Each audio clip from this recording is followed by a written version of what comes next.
പരിശുദ്ധ കുർബാന എന്താണ് എന്നുള്ളതാണ്. കുർബാനയുടെ പദത്തിന്റെ അർത്ഥം തന്നെ എന്താണ്, ഈ കുർബാനയെ കുറിച്ച് സൂചിപ്പിക്കുവാനായിട്ട് പഴയ നിയമത്തിലുള്ള സൂചകങ്ങൾ ഏതൊക്കെയാണ്, പുതിയ നിയമത്തിലുള്ളത് ഏതൊക്കെയാണ്, സഭാപിതാക്കന്മാര് ഏതെല്ലാം രീതിയിലാണ് കുർബാനയെ വിശേഷിപ്പിക്കുന്നത്, പഠിപ്പിക്കുന്നത്, ആ പെസഹ രഹസ്യം, കുർബാന എന്ന പരിശുദ്ധ കുർബാന എന്ന ആ മഹാരഹസ്യത്തിന്റെ സഭാ പ്രബോധനത്തില് സഭാപിതാക്കന്മാരുടെ വിശുദ്ധത്തിലുള്ള കാര്യങ്ങള് അടിസ്ഥാനത്തിലാണ് അച്ഛൻ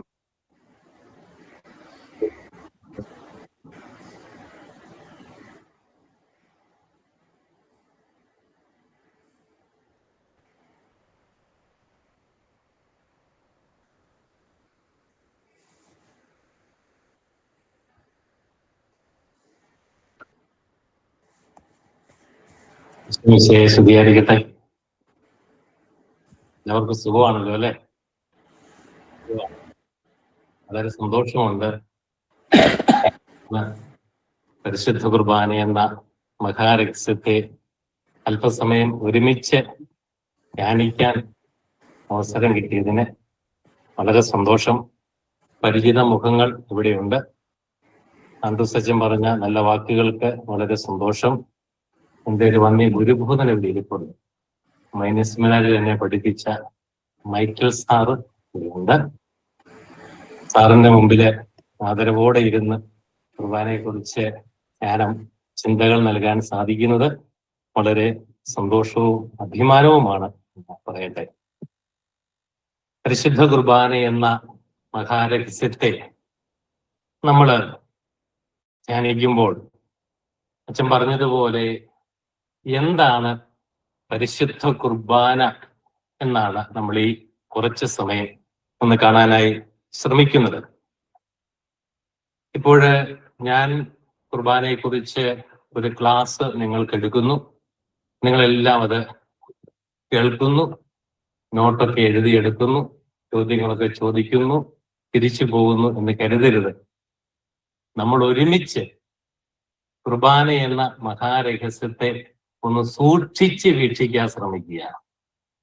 ഈ സൂക്ഷിച്ച് വീക്ഷിക്കുക എന്നുള്ള വാക്ക് നിങ്ങൾ ഓർമ്മിക്കുന്നുണ്ടാകും അല്ലെ? നമ്മുടെ പരിശുദ്ധ കുർബാനയില് എല്ലാ ദിവസവും നമ്മളത് കേൾക്കുന്നതാണ്. പരിശുദ്ധ കുർബാനയില് മദ്ബഖയിലേക്ക് കാർമികൻ പ്രവേശിച്ചു കഴിഞ്ഞ് ബലിപീഠം ചുംബിച്ച് സമാധാനം നൽകിക്കഴിഞ്ഞ് ശംശാന ചൊല്ലുന്ന മനോഹരമായ ഒരു പ്രാർത്ഥനയിൽ ഉള്ള കാര്യമാണ്, നിങ്ങൾ ആദരപൂർവം നിന്ന് ഇവിടെ അനുഷ്ഠിക്കപ്പെടുന്നവയെ സൂക്ഷിച്ച് വീക്ഷിക്കുക. അപ്പൊ സൂക്ഷിച്ച് വീക്ഷിക്കുമ്പോൾ കുർബാനയെ കുറിച്ചുള്ള ചില ചിന്തകൾ നമുക്ക് സഭ നൽകും. അല്ലാതെ പരിശുദ്ധ കുർബാനയെ പഠിക്കാൻ പറ്റുമോ എന്ന് ചോദിച്ചാൽ എനിക്കറിയത്തില്ല. പരിശുദ്ധ കുർബാനയെ സൂക്ഷിച്ച് വീക്ഷിക്കുമ്പോൾ ചില രഹസ്യങ്ങൾ കർത്താവ് വെളിപ്പെടുത്തുന്നത് മാത്രമാണ് ഇവിടെ നമ്മൾ ഈ സമയം ധ്യാനിക്കുന്നത് എന്ന് ഓർക്കുക. 6 ഭാഗങ്ങളായിട്ടാണ് നമ്മൾ ഈ ഒരു സെഷൻ മുന്നോട്ട് കൊണ്ടുപോകാനായിട്ട് ആഗ്രഹിക്കുന്നത്. അത് മുഴുവൻ പറഞ്ഞ് പൂർത്തിയാക്കാൻ പറ്റുമോ എന്നറിയില്ല.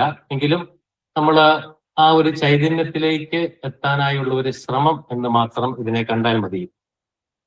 ആ 6 പോയിന്റ്സ് അച്ഛന ആദ്യം പറയാം.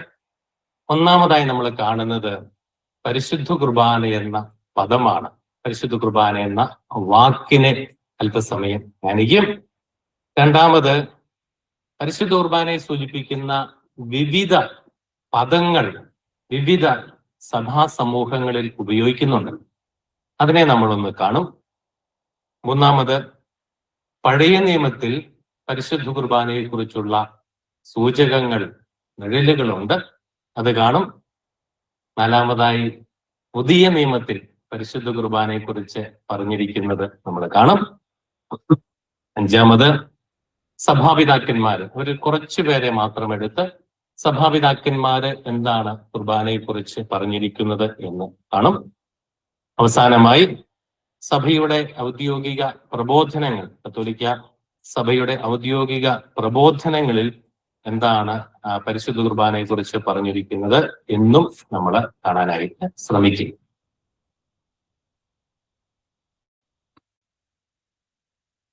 ഞാൻ പറയുന്നത് നിങ്ങൾക്ക് വ്യക്തമാവുന്നുണ്ടല്ലോ അല്ലെ? ഓൺലൈൻ ഉള്ളവർക്കും വ്യക്തമാണെന്നാണ് കരുതുന്നത്. എന്തെങ്കിലും സംശയം ഉണ്ടെങ്കിൽ നിങ്ങൾക്ക് ഞാൻ പറയുന്നത് വ്യക്തമാകുന്നില്ലെങ്കിൽ തീർച്ചയായിട്ടും ചോദിക്കാം. നമ്മൾ ആദ്യം കാണുന്നത് പരിശുദ്ധ കുർബാന എന്ന ആ വാക്കാണ്. പരിശുദ്ധ കുർബാന എന്ന പദം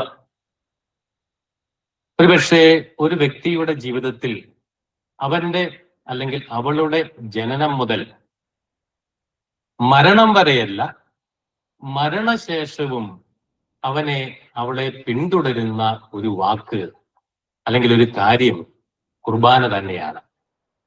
എന്ന് പറഞ്ഞാല് ഒരാള് ജനിച്ചു കഴിഞ്ഞ് ആദ്യമായി പള്ളിയിൽ കൊണ്ടുവരുമ്പോൾ, പരിശുദ്ധ മാമോദീസായിക്ക് കൊണ്ടുവരുമ്പോൾ പരിശുദ്ധ കുർബാന അവിടെ അർപ്പിക്കുകയും പരിശുദ്ധ കുർബാന ആ വ്യക്തിക്ക് നൽകുകയും ചെയ്യും. നമുക്കറിയാം, സഭയിലുള്ള ആ വ്യക്തിയുടെ ആ കുഞ്ഞിന്റെ യാത്ര ആരംഭിക്കുന്നത് കുർബാനയിലൂടെയാണ്.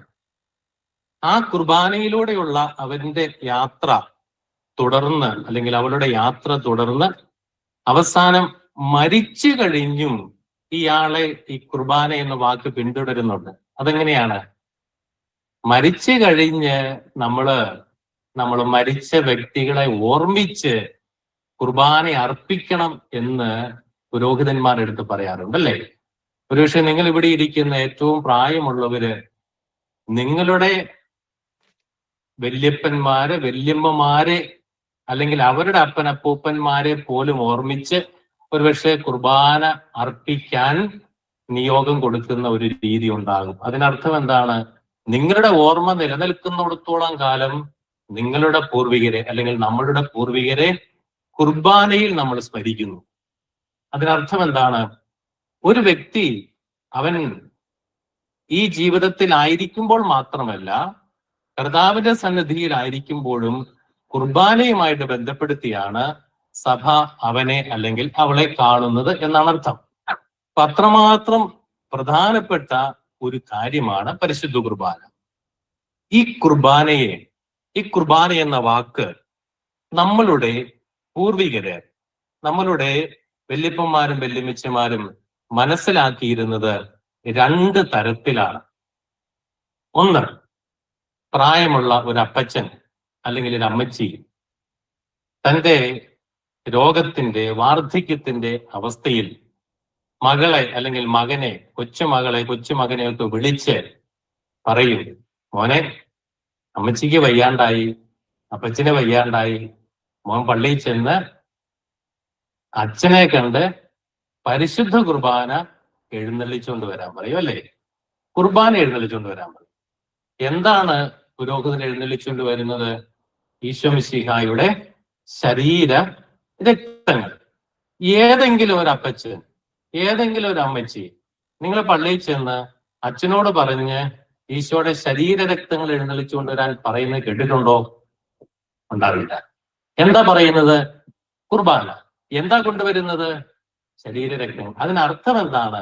നമ്മുടെ പൂർവികർക്ക് പ്രഥമവും പ്രധാനവുമായി കുർബാന എന്ന് പറഞ്ഞാൽ എന്താണ്? ഈശോ മിശിഹായാണ്.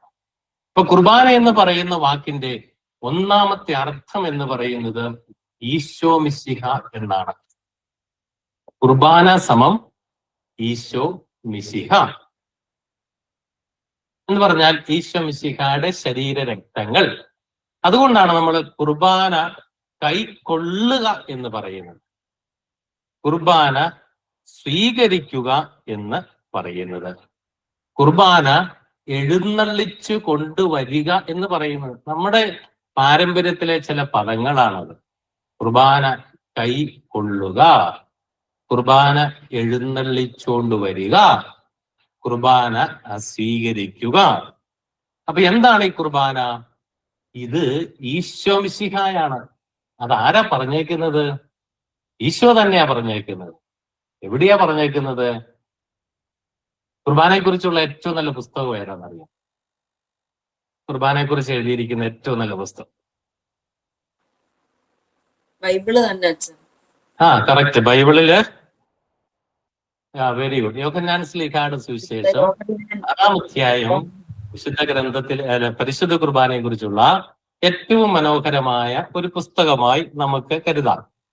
അപ്പം ആ പുസ്തകത്തിന്റെ പ്രത്യേകത എന്നാന്ന് വെച്ച് കഴിഞ്ഞാല് ഈശോ മിശിഹ തന്നെയാണ് അതിന്റെ ഓതർ. ഈശോ മിശിഹ തന്നെയാണ് കുർബാനയെ കുറിച്ച് പറയുന്നത്. യോഹന്നാന്റെ സുവിശേഷം 6-ാം അധ്യായം 51-ാം തിരുവചനത്തില് കർത്താവ് പറയുകയാണ്, ലോകത്തിന്റെ ജീവന് വേണ്ടി നൽകപ്പെടുന്ന അപ്പം എന്റെ ശരീരമാണ്. അതാണ് കുർബാന. അപ്പൊ കുർബാനയെ നമ്മൾ മനസ്സിലാക്കേണ്ട ഏറ്റവും ആദ്യത്തെ ഒരു കാര്യമായിട്ട് അച്ഛന് തോന്നുന്നത്, കുർബാന എന്ന് പറഞ്ഞാൽ ഈശോ മിശിഹായാണ്. ഈശോ മിശിഹായാണ്. അപ്പൊ കുർബാന സമം ഈശോ മിശിഹ. നമ്മുടെ പൂർവികർക്ക് യാതൊരു സംശയം ഉണ്ടായിരുന്നില്ല. അതുകൊണ്ടാണ് അവര് കുർബാന എഴുന്നള്ളിച്ചുകൊണ്ട് വരാൻ പറയുന്നത്. അതുകൊണ്ട് അവര് കുർബാന കൈക്കൊള്ളുന്ന പറയുന്നത്, കുർബാന സ്വീകരിക്കുന്ന കാര്യം പറയുന്നത്. അപ്പൊ കുർബാന എന്ന് പറഞ്ഞാൽ ഒന്നാമത്തെ കാര്യം കുർബാന സമം ഈശോ മിശിഹ. നമ്മുടെ പൂർവികര് കുർബാനയെ മറ്റൊരു തലത്തിലും മനസ്സിലാക്കുന്നുണ്ട്. ഈ പ്രായമുള്ള അപ്പച്ചൻ അല്ലെങ്കിൽ അമ്മച്ചി കുർബാനയൊക്കെ സ്വീകരിച്ച് തന്റെ രോഗത്തിൽ നിന്ന്, ക്ഷീണത്തിൽ നിന്ന് ഒക്കെ മുക്തയായി കഴിഞ്ഞ് ഈ കൊച്ചുമകനെ, കൊച്ചുമകളെ വിളിച്ച് മറ്റൊരു കാര്യം ചോദിക്കും. മോനെ, നാളെ എപ്പോഴാ കുർബാന? ഇന്നെപ്പോഴായിരുന്നു കുർബാന? ആരാ കുർബാന ചൊല്ലിയത്? എപ്പോഴാ കുർബാന തുടങ്ങിയത്? എപ്പോഴാ കുർബാന തീർന്നത്? പാട്ട് കുർബാനയായിരുന്നു, പാടാത്ത കുർബാനയായിരുന്നു? വിവിധ ചോദ്യങ്ങൾ അല്ലേ? അവിടെ എന്താ ഈ അമ്മച്ചി ഉദ്ദേശിക്കുന്നത്? കുർബാന എന്ന് പറയുന്നതിനെ ഒരു ആഘോഷമായിട്ടാണ് അമ്മച്ചി കാണുന്നത്, അല്ലെ അപ്പച്ചൻ കാണുന്നത്. കുർബാന എന്ന് പറഞ്ഞാൽ ആഘോഷം അല്ലെങ്കിൽ അർപ്പണം എന്നുള്ള അർത്ഥത്തിലാണ് നമ്മുടെ പൂർവികര് കുർബാനയെ രണ്ടാമത് മനസ്സിലാക്കിയിരിക്കുന്നത്. കുർബാന എന്ന് പറഞ്ഞാൽ ഈശോ മിശിഹായാണ്. കുർബാന എന്ന് പറഞ്ഞാൽ ഈശോ മിശിഹായുടെ ശരീരരക്തങ്ങൾ നമുക്ക് നൽകപ്പെടുന്ന പെസഹ രഹസ്യത്തിന്റെ ആഘോഷമാണ്. അതാണ് സെലിബ്രേഷൻ ഓഫ് പാസ്കൽ മിസ്റ്ററീസ്. അപ്പൊ കുർബാന എന്ന് പറഞ്ഞാൽ ഈശോ മിശിഹായാണ്. ഒറ്റ പദം തന്നെ കണ്ടോ, ഈശോ മിശിഹായാണ്. ഈശോ മിശിഹായുടെ ശരീരരക്തങ്ങൾ നമുക്ക് നൽകപ്പെടുന്ന ആഘോഷം, പെസഹ രഹസ്യങ്ങളുടെ ആഘോഷം.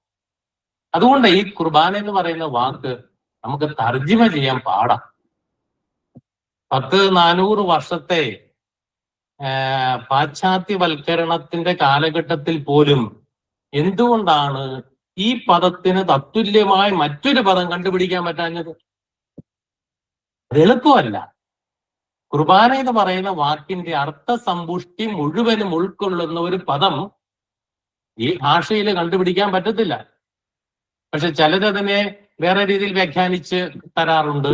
പക്ഷെ ദിവ്യബലി, ദിവ്യ പൂജ എന്നൊക്കെ പറയുന്നത്. പക്ഷെ അതൊക്കെ കുർബാന എന്ന് പറയുന്ന വാക്കിന്റെ പദത്തിന്റെ കുറച്ചർത്ഥങ്ങൾ മാത്രമേ ഉണ്ടാവത്തുള്ളൂ. അപ്പൊ നമ്മുടെയൊക്കെ കാരണവന്മാര് എത്ര കൃത്യമായിട്ടാണ് ചില കാര്യങ്ങൾ മുറുകെ പിടിച്ചിരുന്നത്. അതിലേറ്റവും പ്രധാനപ്പെട്ടതാണ് കുർബാന എന്ന് പറയുന്ന വാക്ക്, കുർബാന എന്ന് പറയുന്ന പദം. അപ്പൊ കുർബാന എന്ന് പറയുന്നത് രണ്ടർത്ഥങ്ങൾ നമ്മുടെ പൂർവികര് കൽപ്പിച്ചു നൽകിയിട്ടുണ്ട്. കുർബാന എന്ന് പറഞ്ഞാൽ ഈശോ മിശിഹായാണ്. കുർബാന എന്ന് പറഞ്ഞാൽ പെസഹ രഹസ്യങ്ങളുടെ ആഘോഷം അല്ലെങ്കിൽ അർപ്പണമാണ്. ക്ലിയർ ആണോ? മനസ്സിലാവുന്നുണ്ടല്ലോ അല്ലേ?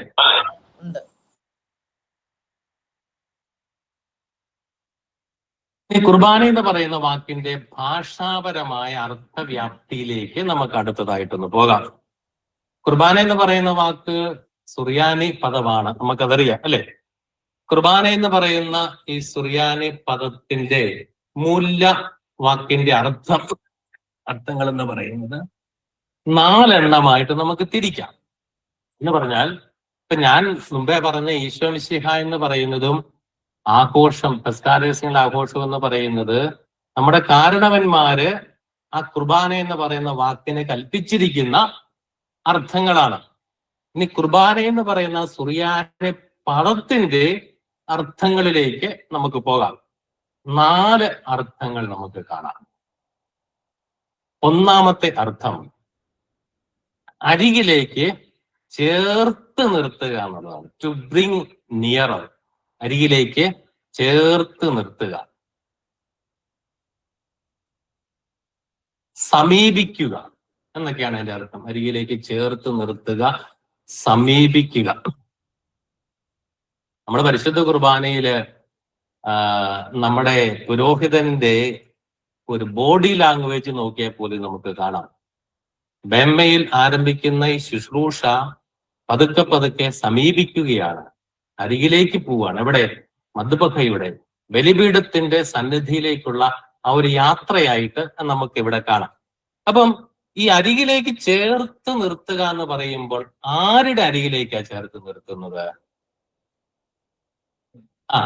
2 പേരുടെ അടുത്തേക്ക് ചേർന്ന്. ഒന്ന്, ഈശോ മിശിഹായുടെ അടുത്തേക്ക് ചേർത്ത് നിർത്തേണ്ടതാണ് കുർബാന. 2, എൻ്റെ സഹോദരന്റെയും എൻ്റെ സഹോദരിയുടെയും അടുത്തേക്ക് ചേർത്ത് നിർത്തുന്നതാണ് കുർബാന. അരികിലേക്ക് ചേർക്കുക, സമീപിക്കുക എന്ന് പറഞ്ഞു കഴിഞ്ഞാൽ ഈശോ മിശിഹായിലേക്കും സഹോദരനിലേക്കും സഹോദരിയിലേക്കും ചേരുക. കുർബാനയുടെ ഒരു റിസൾട്ടായിട്ട് നമുക്കിതിനെ കാണാം. ഇനി ഈ അരികിലേക്ക് ചേർത്ത് നിർത്തുക എന്നുള്ളത് വളരെ മനോഹരമായി നമ്മുടെ വിശുദ്ധ ഗ്രന്ഥത്തിൽ നിന്ന് ഒരു നിഴൽ അല്ലെങ്കിൽ ഒരു മുൻകുറി എടുത്ത് പിതാക്കന്മാർ വ്യാഖ്യാനിക്കുന്നുണ്ട്. യെശയ്യാ പ്രവാചകന്റെ പുസ്തകം 6-ാം അധ്യായം 1 മുതൽ 7 വരെയുള്ള തിരുവചനങ്ങൾ നമുക്ക് സുപരിചിതമായ ഒരു ഭാഗമാണ്. യെശയ്യായുടെ പുസ്തകം 6-ാം അധ്യായം 1 മുതൽ 7 വരെയുള്ള തിരുവചനങ്ങൾ. അത് നമുക്കറിയാം അതിന്റെ കോണ്ടെക്സ്റ്റ് അല്ലേ. ഉസിയ രാജാവ് മരിച്ച വർഷം കർത്താവിൻ്റെതായ സിംഹാസനത്തിൽ ഉപവിഷ്ടനായിരിക്കുന്ന കാര്യം നിങ്ങൾ പിന്നീട് സമയം പോലെ ഒന്ന് വായിച്ചാൽ മതി, നമുക്കറിയാവുന്നതാണ്.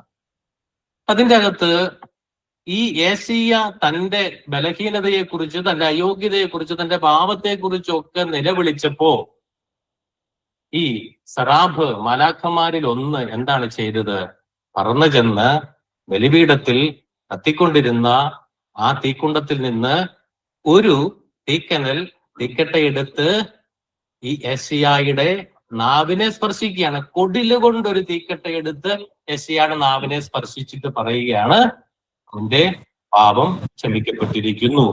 കോൾ ഓഫ് ഫയർ, അതാണ് തീക്കട്ട. ഗമൂർത്ത എന്നാണ് സുറിയാനിയിൽ അതിനെ പറയുന്നത്. ഇതിനെ മനോഹരമായി സഭാപിതാക്കന്മാർ പ്രത്യേകിച്ച് മാർ അപ്രയം വ്യാഖ്യാനിക്കുന്നുണ്ട്. മാർ അപ്രയം എടുത്തത് വ്യാഖ്യാനിക്കുന്നു. സാറൂഗിലെ മാർ യാക്കോബ് അതിനെ വീണ്ടും വിശദീകരിക്കുന്നു.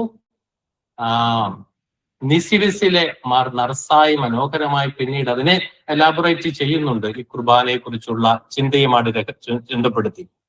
അവിടെ മാർ അപ്രയും പരിശുദ്ധ കുർബാനയെ ഉപമിക്കുന്നത്, പരിശുദ്ധ കുർബാന എന്ന് പറഞ്ഞാൽ തീക്കട്ട എന്നുള്ള വാക്കാണ് അദ്ദേഹം ഉപയോഗിക്കുന്നത്. എന്ന് പറഞ്ഞാൽ യെശയ്യായുടെ നാവിനെ സ്പർശിക്കാൻ സറാബുകളിൽ ഒന്ന് കൊടിലുകൊണ്ടെടുത്ത തീക്കട്ട എന്ന് പറയുന്നത് പരിശുദ്ധ കുർബാനയുടെ മുൻകുറിയാണ്.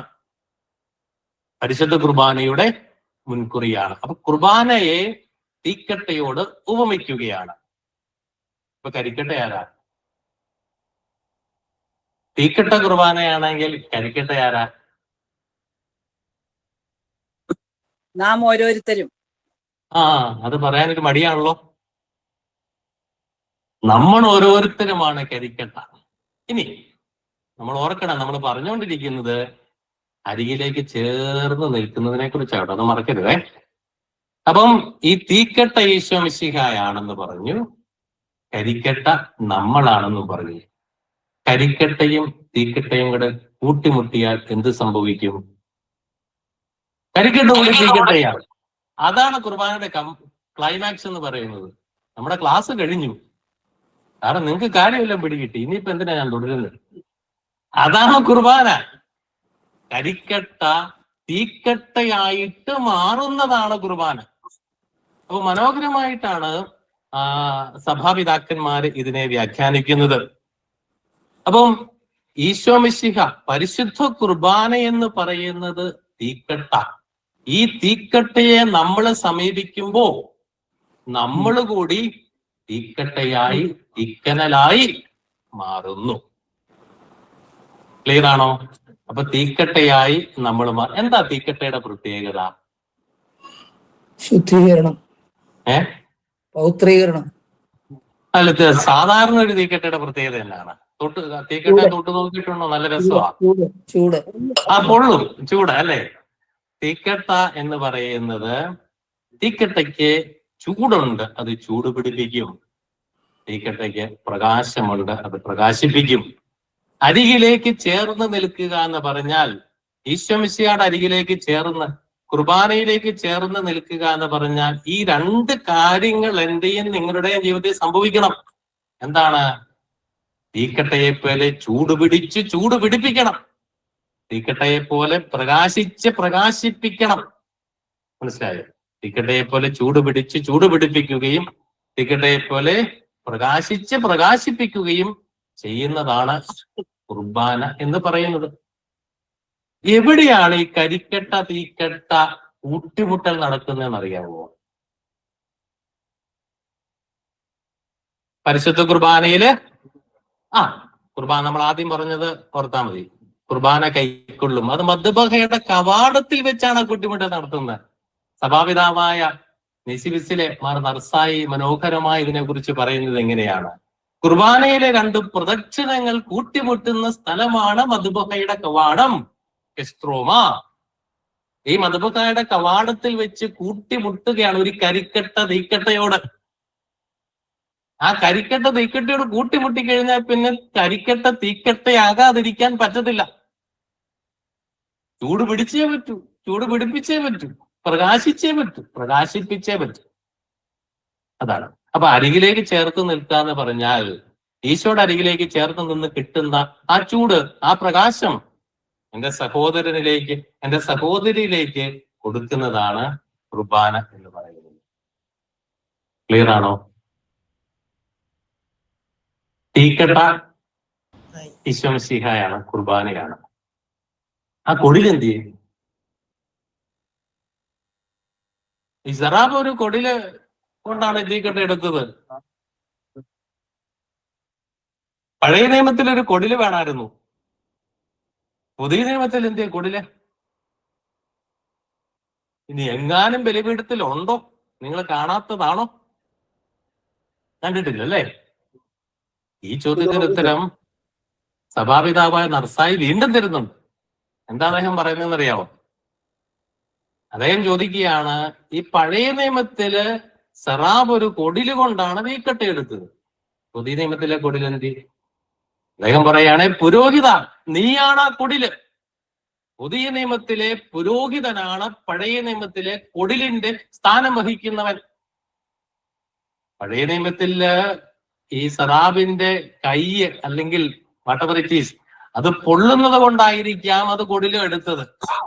പുതിയ നിയമത്തിലേക്ക് വരുമ്പോൾ എന്താണ്? ആ കൊടിലിന്റെ സ്ഥാനത്ത് പുരോഹിതനാണ്. അതുകൊണ്ടാണ് പുരോഹിതൻ തന്നെ പരിശുദ്ധ കുർബാന എഴുന്നള്ളിച്ചു കൊടുക്കുന്ന ഒരു മഹത്തായ പാരമ്പര്യം നസ്രാണി സഭയിൽ ഉണ്ടായിരുന്നത് കൊടില്. അപ്പം ഈ പരിശുദ്ധ കുർബാനയെ നമ്മൾ ധ്യാനിക്കുമ്പോൾ പഴയ നിയമം മുഴുവനും കുർബാനയുടെ നിഴലുകളായി ഇങ്ങനെ ചിതറിക്കിടക്കുന്ന നമുക്ക് കാണാം. അതിനെക്കുറിച്ച് കുറച്ചുകൂടെ കഴിയുമ്പോൾ നമ്മൾ കൂടുതൽ വിശദീകരിച്ച് നമ്മൾ കാണുന്നുണ്ട്. അപ്പൊ അരികിലേക്ക് ചേർത്ത് നിർത്തുക എന്ന് പറയുമ്പോൾ ഈശോയുടെ അരികിലേക്ക്, തീക്കട്ടയുടെ അരികിലേക്ക് ചേർത്ത് നിർത്തി നമ്മൾ തീക്കട്ടയായി മാറി പ്രകാശിച്ച് ചൂടുപിടിപ്പിച്ച് പ്രകാശിപ്പിക്കുന്നതാണ് കുർബാന. കുർബാനയുടെ രണ്ടാമത്തെ അർത്ഥം ഉയർത്തുക എന്നാണ്. ടു ലിഫ്റ്റ് അപ്പ്, ഉയർത്തുക.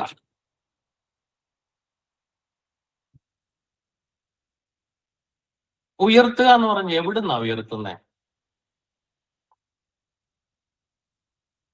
ഇപ്പൊ താഴെ കിടക്കുന്ന ഒരു പേന ഉയർത്തണമെങ്കിൽ എന്ത് സംഭവിക്കണം?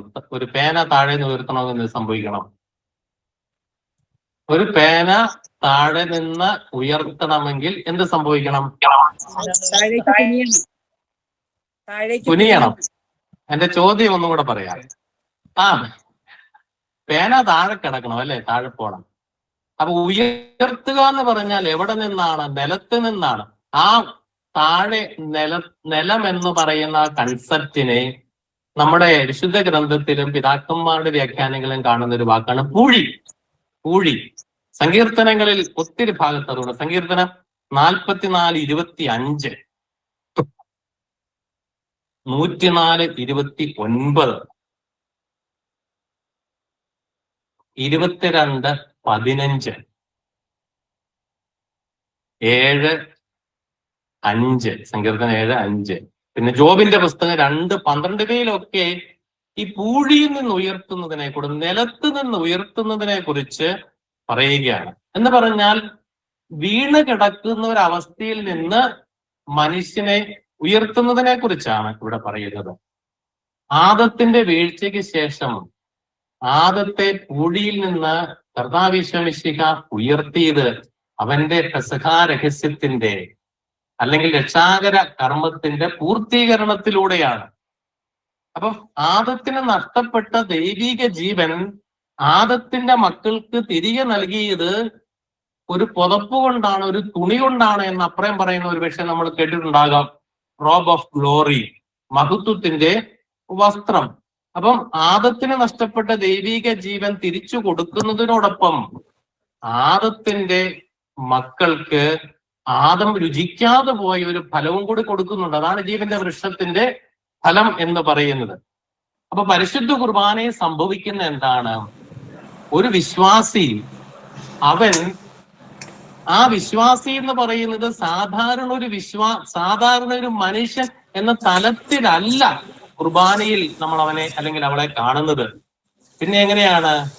അവൻ ആദത്തിന്റെ മകൻ, ആദത്തിന്റെ മകൾ എന്ന് പറഞ്ഞാൽ ആദത്തിന് നഷ്ടപ്പെട്ടതൊക്കെയും തിരിച്ചു കിട്ടിയ ആദത്തിന്റെ മകനും മകളുമായിട്ടാണ്. ക്ലിയർ ആവുന്നുണ്ടോ? ഇത് കട്ടിയാണോ അത് പറയുന്നത്? വീണ് കിടക്കുക എന്ന് പറഞ്ഞാൽ പാപാവസ്ഥയാണ്. ആ പാപാവസ്ഥയിൽ നിന്ന് മോചനം കിട്ടുന്നതാണ് കുർബാന എന്ന് പറയുന്നത്. അപ്പൊ കുർബാനയിലാണ് ഈ പാപമോചനമൊക്കെയും പൂർണ്ണമാക്കപ്പെടുന്നത് എന്നർത്ഥം. അത് ഉത്ഥാനത്തിന്റെ ഒരു ചൈതന്യം കൂടെയാണ് കേട്ടോ. ഈശോമിശിഹാ അത് ഉപയോഗിക്കുന്നുണ്ട്. ബാലികെ എഴുന്നേൽക്കുക, എഴുന്നേറ്റ് വരാനാണ്. ലാസറെ പുറത്ത് വരാൻ പറയുമ്പോൾ ലാസർ എങ്ങനെ ഉരുണ്ടാണോ? എഴുന്നേറ്റാണ് അല്ലേ? അതുകൊണ്ടാണ് നമ്മുടെ കുർബാനയെ നമ്മൾ നിന്നുകൊണ്ട് പരിശുദ്ധ കുർബാന അർപ്പിക്കുന്നു. പരിശുദ്ധ കുർബാന നിന്നുകൊണ്ട് അർപ്പിക്കുന്ന, യാമശുശ്രൂഷകൾ നിന്നുകൊണ്ട് അർപ്പിക്കുന്ന ഒരു മഹത്തായ പാരമ്പര്യം നമ്മുടെ സഭയിൽ നിലനിൽക്കുന്നതും അതുപോലെ ചേർത്ത് നമ്മൾ മനസ്സിലാക്കണം. ദൈവമക്കളുടെ ഒരു സ്വാതന്ത്ര്യത്തോടു കൂടിയാണിത്. അപ്പം ഈ കുർബാന ഒരു ഉയർത്തൽ എന്ന് പറയുമ്പോൾ നമ്മൾ അഭിമാനത്തോടെ നിൽക്കേണ്ട ഒരു സ്ഥലമാണ് പള്ളി എന്നുള്ള അർത്ഥത്തിലാണ്. ആദത്തിന്റെ മകനാന്നേ, ആദത്തിന്റെ മകൻ എന്ന് പറഞ്ഞ പറുദീസാന്ന് ചവിട്ടി പുറത്താക്കിയ ആദം എന്നുള്ള അർത്ഥത്തില് ഞാൻ ആ വാക്ക് ഉപയോഗിക്കുന്നത് നിങ്ങൾ ശരിയായിട്ട് മനസ്സിലാക്കണം കേട്ടോ. എന്ന് പറഞ്ഞാൽ എന്താ? ആദത്തിന് എന്ത് നഷ്ടപ്പെട്ടോ അത് മുഴുവൻ തിരിച്ചു കിട്ടിയെന്നേ. അതെന്റെ മാമോദീസാൽ എനിക്ക് കിട്ടി, നിങ്ങളുടെ മാമോദീസ നിങ്ങൾക്ക് കിട്ടി. മഹത്വത്തിന്റെ വസ്ത്രം, ജീവന്റെ വൃക്ഷത്തിന്റെ ഫലം, അത് പരിശുദ്ധ മാമോദീസ കിട്ടി. അഭിമാനത്തോടെ നെഞ്ചു വിരിച്ച് ചങ്കുറുപ്പോടെ ഉള്ളുറുപ്പോടെ നിൽക്കേണ്ട സ്ഥലമാണ് പള്ളിയും സമയമാണ് കുർബാനയും എന്നാണ് ഈ ഉയർത്തുക എന്നുള്ള അർത്ഥത്തിൽ നമ്മൾ മനസ്സിലാക്കേണ്ടത്. ക്ലിയർ ആണോ? മൂന്നാമത്തെ അർത്ഥം ബലി അല്ലെങ്കിൽ സാക്രിഫൈസ്. ബലി അല്ലെങ്കിൽ സാക്രിഫൈസ്.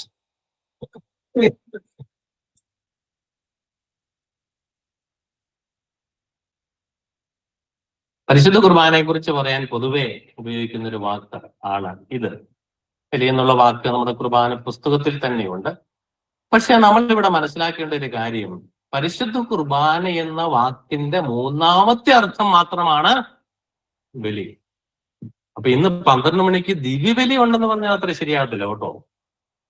അപ്പൊ പരിശുദ്ധ കുർബാന എന്ന് തന്നെ നമ്മൾ പറഞ്ഞ് ശീലിക്കണം എന്നുള്ള അർത്ഥത്തിലാണ്. എന്താണ് ഈ ബലി അല്ലെങ്കിൽ സാക്രിഫൈസ് എന്ന് ലളിതമായിട്ട് എങ്ങനെ മനസ്സിലാക്കാം?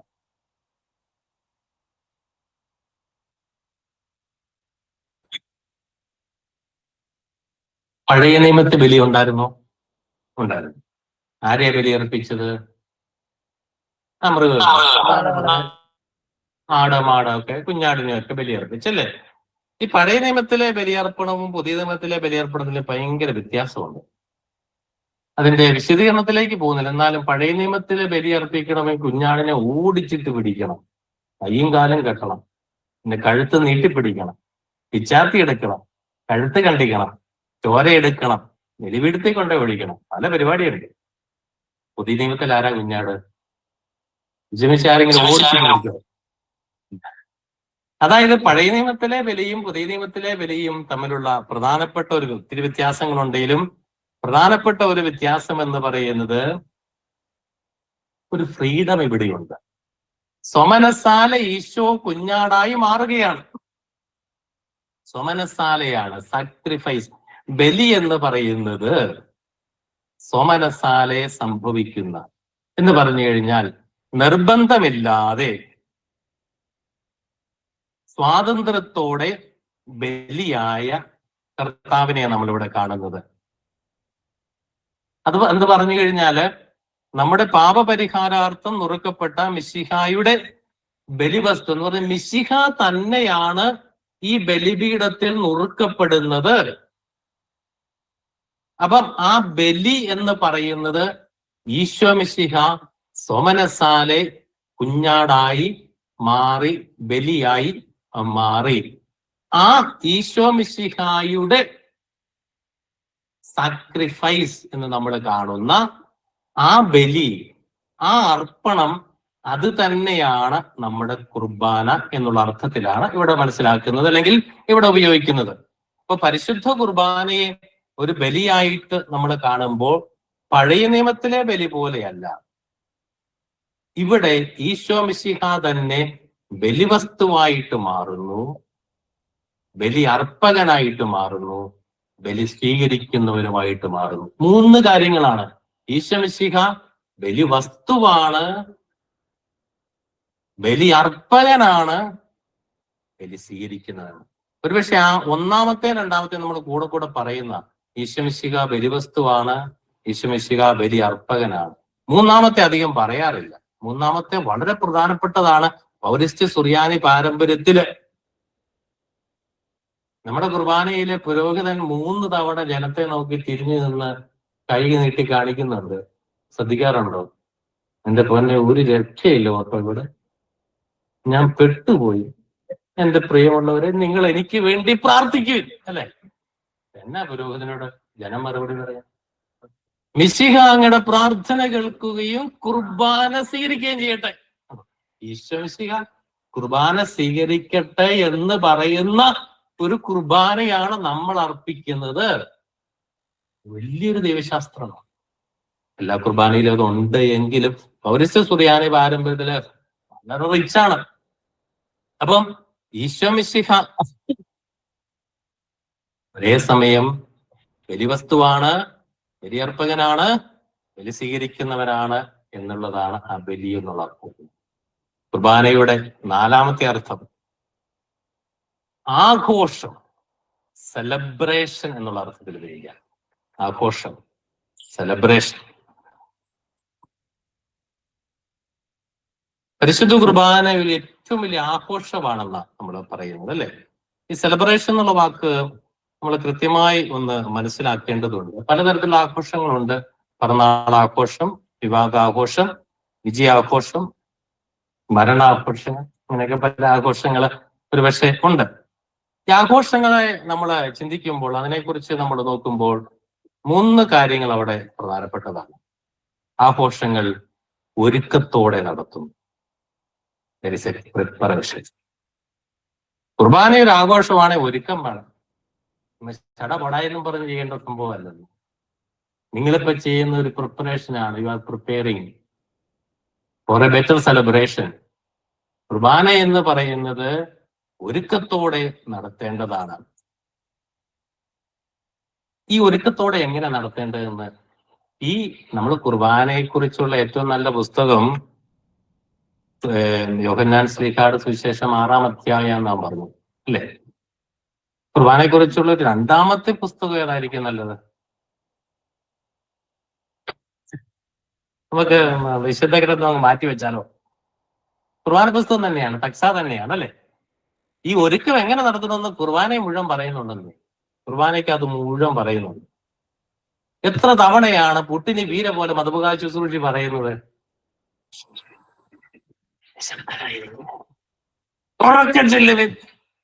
എഴുന്നേൽക്കുവിൻ, ഇരിക്കുവിൻ.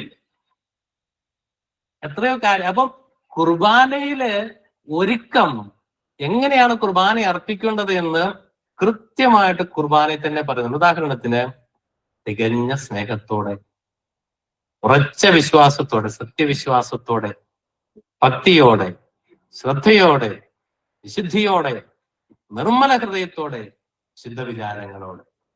നമ്മുടെ കയ്യിലിരിക്കുന്ന ഒരു പുസ്തകം ഒരു പവിഴം തന്നെയാട്ടോ, പേള് തന്നെ. ഇന്നത്തെ വായന ഇതിനെ കുറിച്ചായിരുന്നു അല്ലേ? ഇന്നത്തെ വായനയും ഒരു മുത്തിനെ കുറിച്ച്, പൗഴത്തെ കുറിച്ചൊക്കെയുള്ള ചിന്തയായിരുന്നു മത്തായി ശ്ലീഹായുടെ സുവിശേഷത്തിൽ. നമ്മുടെ കയ്യിലിരിക്കുന്ന കുർബാന പുസ്തകം എന്ന് പറയുന്നത് വലിയൊരു പവിഴം, മുത്താണ്. കുർബാന കണ്ടോ? കുർബാന എങ്ങനെ നടത്തണമെന്ന് കൃത്യമായി കുർബാന പുസ്തകത്തിൽ തന്നെ എഴുതി വെച്ചിട്ടുണ്ട്. നമ്മൾ പലപ്പോഴും ഇത് ധ്യാനിക്കാറില്ല. കുർബാന നന്നായിട്ട് അർപ്പിക്കണമെങ്കിൽ ഏറ്റവും ലളിതമായിട്ട് ആ ശുശ്രൂഷി പറയുന്നത് ഒന്ന് കേട്ടാൽ മതി. പക്ഷെ മെനയായിട്ട് ചെയ്യുന്ന ശുശ്രൂഷയായിരിക്കണം. അവൻ പറയുന്നത് വെളിവോടെ പറഞ്ഞെങ്കിൽ മാത്രമേ നമുക്ക് തിരിയുള്ളൂ അല്ലേ? അപ്പൊ നന്നായിട്ട് മധുബഹയിലെ ശുശ്രൂഷി പറയുന്ന എത്ര തവണയാ പറയുന്നത്? നമുക്ക് പ്രാർത്ഥിക്കാൻ കേട്ടോടാവേ, സമാധാനം നമ്മുടെ കൂടെ, നീയൊക്കെ എന്നെ എങ്ങനെ നിൽക്കുന്നേ എന്നുള്ള അർത്ഥത്തില. അത് ഇച്ചിരി പൊളൈറ്റ് ആയിട്ട് മര്യാദയ്ക്ക് പറയുന്നത്. നമുക്ക് പ്രാർത്ഥിക്കാൻ, സമാധാനം നമ്മോട് കൂടെ. സമാധാനം ആരാ? ഈശോമിശിഹായാണ്. എടാ ഉദ്ധിതന് ഈശോമിശിഹ അവിടെ നിൽപ്പുണ്ട്, നിനക്കൊക്കെ ഒന്ന് പ്രാർത്ഥിച്ചാലെന്താ? അപ്പൊ കുർബാനയില് ഒരുക്കം വളരെ പ്രധാനപ്പെട്ടതാണ്. അപ്പം ധാരാളം ഒരുക്കങ്ങളുണ്ട് കേട്ടോ. അപ്പം അതിൽ കുർബാനയുമായിട്ട് ബന്ധപ്പെട്ട് കുർബാനയിലെ ചില ഒരുക്കങ്ങളെ കുറിച്ച് മാത്രമാണ്. അപ്പം ഒരു ആഘോഷത്തിന്റെ വിജയപരാജയങ്ങൾ, കുർബാനയെ അങ്ങനെ വിജയപരാജയം എന്ന് പറയാൻ പറ്റുമെന്ന് എനിക്കറിയത്തില്ല, മനസ്സിലാക്കാൻ വേണ്ടി പറയാണ്. ഒരു ആഘോഷത്തിന്റെ വിജയപരാജയങ്ങൾ നിർണയിക്കുന്ന ഏറ്റവും പ്രധാനപ്പെട്ട ഒരു ഘടകമാണ് എന്ത്? ഈ പ്രിപ്പറേഷൻ അല്ലെ, ഒരുക്കം അല്ലെ? ഒരുക്കമില്ലെങ്കിൽ ഒരു ഫെയിലിയറായി മാറാം, അല്ലെങ്കിൽ അനുഭവം ഇല്ലാണ്ടായിട്ട് മാറാം. രണ്ടാമത്, ഈ ആഘോഷത്തെ കുറിച്ച് ചിന്തിക്കുമ്പോൾ 3 കാര്യങ്ങളാണ് നമ്മൾ പറയുന്നത്. ഒന്ന്, ഒരുക്കത്തോടെ നടത്തും. രണ്ടാമത്തേത്, സന്തോഷത്തോടെ നടത്തുന്നു. സന്തോഷം വേണം. ഒരു സന്തോഷമില്ലാതെ ആരെങ്കിലും പിറന്നാൾ ആഘോഷിക്കുന്നു? ഒരു സന്തോഷമില്ലാതെ ജൂബിലി നടത്തും. സന്തോഷമുണ്ടെങ്കിലേ അതിന്റെ റിസൾട്ട് ഉണ്ടാകത്തുള്ളൂ. അപ്പൊ ആഘോഷങ്ങൾ സന്തോഷത്തിന്റെ അവസരമാണ്. അതിഥിക്കും ആതിഥേയനും ആഘോഷം ആനന്ദം പകരുന്നുണ്ട്. ക്ഷണിക്കുന്നയാൾക്കും ക്ഷണിക്കപ്പെടുന്നയാൾക്കും പരസ്പരമുള്ള കരുതലും സ്നേഹവുമാണ് ആഘോഷത്തെ ആനന്ദപ്രദമാക്കുന്നത്. ഇപ്പൊ കുർബാന അർപ്പണത്തിലും അങ്ങനെ തന്നെ. അപ്പൊ ഈ കുർബാന അർപ്പണത്തിലെ ക്ഷണിതാവ് ആരാണ്?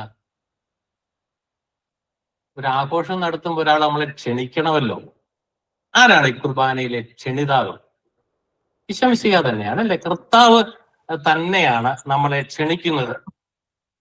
നമ്മുടെ കുർബാനയിൽ എത്ര സുന്ദരമായിട്ടാ പറയുന്നത്. സ്വർഗീയ മണവാള, നിന്റെ വിരുന്നിനെ ക്ഷണിക്കപ്പെട്ടവർക്ക് നിന്റെ അമൂല്യ രക്തത്തിന്റെ കാസ നീ സജ്ജമാക്കി. പുരോഹിതൻ തിരുശരീര രക്തങ്ങൾ കൈക്കൊള്ളുമ്പോൾ രഹസ്യമായിട്ട് ചൊല്ലുന്ന ഒരു പ്രാർത്ഥനയിൽ കൊടുത്തിരിക്കുന്നത്. അപ്പൊ ഈ ക്ഷണിക്കപ്പെടുന്ന വിശ്വാസികളും ആനന്ദത്തോടെ വേണം ഇതിലേക്ക് പങ്കുചേരാൻ. ഈ ക്ഷണിതാവ് സന്തോഷത്തോടെ കൂടിയാണ് നമ്മളെ വിളിക്കുന്നത്. അത് വിളിക്കുമ്പോൾ ആനന്ദത്തോടെ, സന്തോഷത്തോടെ അതിൽ പങ്കെടുക്കണം. നിർബന്ധം മുഖേന ആഘോഷത്തിന് പോയാൽ അതിന് റിസൾട്ട് ഉണ്ടാകുമോ? നിർബന്ധിച്ച് ചൂരിൽ വെച്ച് പുറത്തിട്ട് 2 അടിയൊക്കെ അടിച്ച്, പണ്ട് സ്കൂളിൽ പോകാൻ വേണ്ടി തല്ല് മേടിച്ച് ഞാൻ ഓർക്കുന്നു. അങ്ങനെ തല്ലൊക്കെ മേടിച്ച് പിറന്നാളിന് വിട്ട് കഴിഞ്ഞാൽ കരഞ്ഞ് നിലവിളിച്ചുകൊണ്ടായിരിക്കും പൊറോട്ടയും ബീഫും കഴിക്കുന്നത്. സന്തോഷം വരുമോ? ഇല്ല. ആനന്ദത്തോടെ, സന്തോഷത്തോടെയാണ് ക്ഷണിക്കുന്നത്. സന്തോഷത്തോടെ, അതായത് നിർബന്ധം മുഖേന പള്ളിയിൽ പോയിട്ട് കാര്യമില്ലെന്നുള്ളതാണ്. നിർബന്ധം മുഖേന പള്ളി പോയിട്ട് കാര്യമില്ല.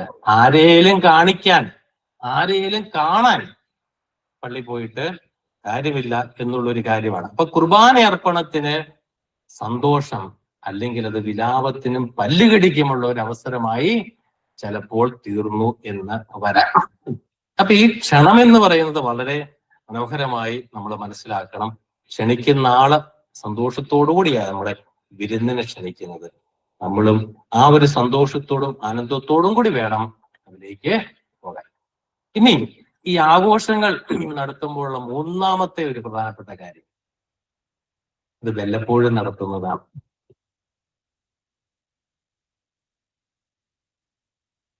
ആഴ്ചയില് 2 ദിവസം വെച്ച് പിറന്നാളാഘോഷം നടത്തുമോ? വല്ലപ്പോഴും നടത്തുന്നു. ഇത് നിങ്ങൾ കൃത്യമായിട്ടൊന്ന് മനസ്സിലാക്കണം കേട്ടോ.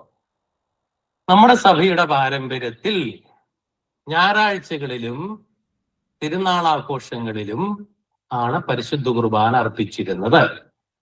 ഇപ്പൊ ഇട ദിവസങ്ങളിൽ കുർബാന അർപ്പിക്കണ്ട എന്നാണോ അച്ഛൻ പറയുന്നത് എന്ന് ചോദിക്കുന്നത്? അതിലേക്കല്ല ഞാൻ പോകുന്നത്.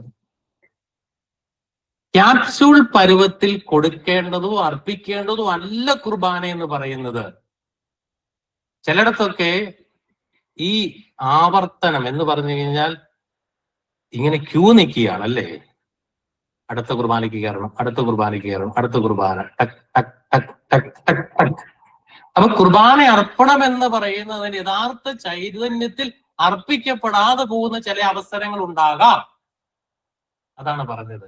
അപ്പൊ കുർബാന എന്ന് പറയുന്നത് വല്ലപ്പോഴും നടത്താനുള്ളതാന്ന് പറയുമ്പോ ആ വല്ലപ്പോഴും എന്ന് പറയുന്നത് ശരിയായിട്ട് നിങ്ങൾ മനസ്സിലാക്കണം.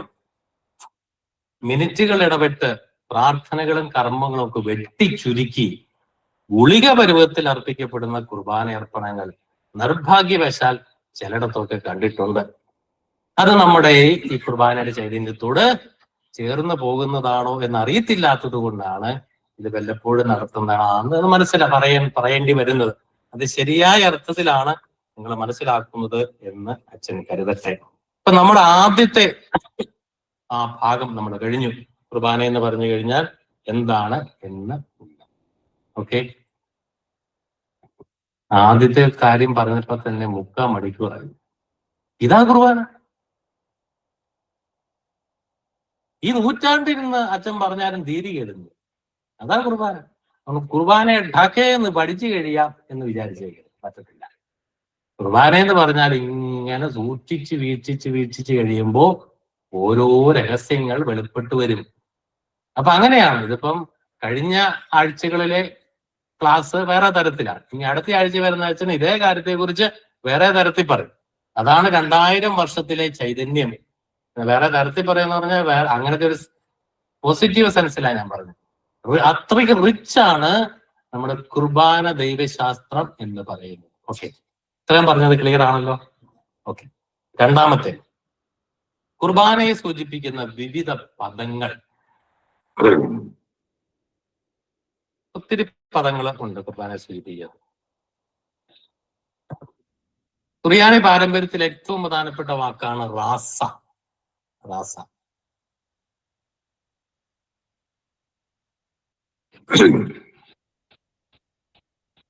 റസ് എന്ന് പറയുന്ന ഒരു മൂലപദത്തിൽ നിന്നാണ് ഈ റാസ എന്ന വാക്ക് വന്നിരിക്കുന്നത്. അതിന്റെ അർത്ഥം മിസ്റ്ററി എന്ന് നമുക്ക് മനസ്സിലാക്കാം.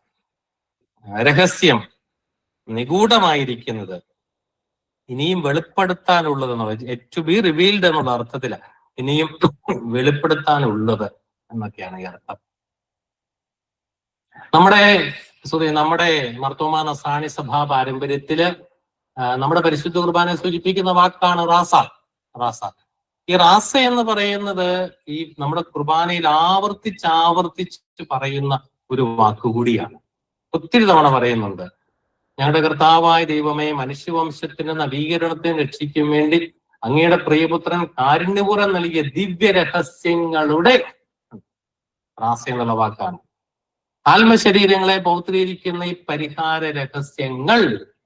അപ്പൊ രഹസ്യം എന്ന് പറയുന്ന, റാസ എന്ന് പറയുന്ന, മിസ്റ്ററി എന്ന് പറയുന്ന വാക്ക് നമ്മുടെ കുർബാനയിലെ ഏറ്റവും പ്രധാനപ്പെട്ട കാര്യം. അപ്പം കുർബാനയെ സൂചിപ്പിക്കുന്ന ഏറ്റവും പ്രധാനപ്പെട്ട ഒരു പദമായിട്ടാണ് റാസ അറിയപ്പെടുന്നത്. നമ്മുടെ സുറിയാനി ഭാഷയിലുള്ള കുർബാന തക്സയുടെ ഔദ്യോഗിക നാമം തന്നെ തക്സാദ് റാസ എന്നാണ്. രഹസ്യങ്ങളുടെ ക്രമം. ആ രഹസ്യങ്ങളുടെ ക്രമം എന്ന് പറഞ്ഞാൽ ആരും കാണാതെ ചെയ്യാന്നുള്ള അർത്ഥത്തിലല്ല. പിന്നെ എന്താണ്? നിഗൂഢമായിരിക്കുന്നത്, വെളിപ്പെടുത്താനുള്ളത്, മനസ്സിലാകുന്നില്ലെന്നേ ഇത് വെളിപ്പെടുത്തണം. ആരാ വെളിപ്പെടുത്തുന്നത്? കുർബാനയെക്കുറിച്ചുള്ള കുർബാന എന്ന് പറയുന്ന മഹാരഹസ്യം ഈശോ മിശിഹ ആർക്കാ വെളിപ്പെടുത്തിയത്? സ്ലീഹന്മാർക്ക് വെളിപ്പെടുത്തിയല്ലേ? എന്ന് പറഞ്ഞാൽ സഭ തന്നെയാണ്. സഭയെക്കുറിച്ചാണ് നമ്മൾ ഈ കാലം മുഴുവൻ ധ്യാനിക്കുന്നത്. ആ സഭയിലാണ് ഈ വെളിപ്പെടുത്തലുകൾ നമുക്ക് നൽകപ്പെടുന്നത്. അതുകൊണ്ടാണ് കുർബാന എന്താണെന്ന് അറിയാൻ സഭയിലേക്ക് നോക്കണമെന്ന് പറയുന്നു. സഭ പറയുന്നതാണ് കുർബാന. എന്താണ് കുർബാന എന്ന് സഭയാണ് നമ്മളെ പഠിപ്പിക്കുന്നത്. കാരണം സഭയ്ക്കാണ് ഇത് നൽകപ്പെട്ടിരിക്കുന്നത്. സഭയ്ക്കാണ് ഈ രഹസ്യം നൽകപ്പെട്ടിരിക്കുന്നത്. എന്ന് പറഞ്ഞാൽ സ്ലീഹന്മാരിലൂടെ നൽകപ്പെട്ടതാണ്. അപ്പം കുർബാനയെ ഈ ദിവ്യ രഹസ്യങ്ങൾ എന്ന് പറയുമ്പോൾ ആ രഹസ്യത്തെ മനസ്സിലാക്കാൻ, ആ രഹസ്യം വെളിപ്പെടുത്തി തരുന്നത് ധ്യാനപൂർവം, പ്രാർത്ഥനാപൂർവം നമ്മൾ മനസ്സിലാക്കേണ്ടിയിരിക്കുന്നു. കുർബാനയെ സൂചിപ്പിക്കുന്ന സുറിയാനി പാരമ്പര്യത്തിലെ ഏറ്റവും മനോഹരമായ ഒരു പദമാണ് റാസ എന്ന് പറയുന്നത്. അപ്പൊ ഈ ദിവ്യ രഹസ്യങ്ങൾ എന്ന് പറയുന്ന ആ ഒരു കൺസെപ്റ്റ് ഉണ്ടല്ലോ, ചിന്ത സഭാപിതാക്കന്മാർക്ക് ഒത്തിരി ഇഷ്ടപ്പെട്ട ഒരു കാര്യം കൂടെ കേട്ടോ. മാർ അംബ്രോസ്, സഭാപിതാവായ മാർ അംബ്രോസ് ദിവ്യ രഹസ്യങ്ങൾ എന്ന് കുർബാനയെ വിളിക്കുന്നുണ്ട്. ഹോളി മിസ്റ്ററീസ്, ദിവ്യ രഹസ്യങ്ങൾ എന്ന് വിളിക്കുന്നുണ്ട്. നമ്മുടെ പ്രിയപ്പെട്ട പിതാവ് ആരാണ്? മാർ അപ്രയം കൂടെ പറയുന്ന കാര്യമാണ് മിസ്റ്ററി, രഹസ്യം, റാസ എന്ന്. അപ്രയം പറയുന്നുണ്ടെങ്കിൽ ഓഫ് കോഴ്സ് ആര് പറയും? നർസായി പറയും. നിസിവിസിലെ മാർ നർസായി ഇത് തന്നെയാണ് പറയുന്നത്. ഇവരൊക്കെ പറയുന്ന ഒരു കാര്യം, ശരീരരക്തങ്ങളാകുന്ന ദിവ്യരഹസ്യങ്ങൾ, ശരീരരക്തങ്ങൾ, ഇറ്റ് ഈസ് എ മിസ്റ്ററി. അത് മനസ്സിലാകത്തില്ലെന്നേ, അത് മനസ്സിലാകത്തില്ല, പാടാണത്. അത് മനസ്സിലാകണമെങ്കിൽ വിശ്വാസം ഉണ്ടെങ്കിലേ പറ്റത്തുള്ളൂ. ഭയഭക്തിജനകമായ രഹസ്യങ്ങൾ, ഭയത്തോടും വിറയലോടും കൂടെ സമീപിക്കേണ്ട രഹസ്യങ്ങൾ. പിന്നെ ഉപയോഗിക്കുന്ന മറ്റൊരു വാക്കാണ് സഭയുടെ രഹസ്യങ്ങൾ. നർസായി പറയുന്നതാണ് സഭയുടെ രഹസ്യമാണ്, സഭയുടെ രഹസ്യമാണ്, സഭയുടെ റാസയാണ്.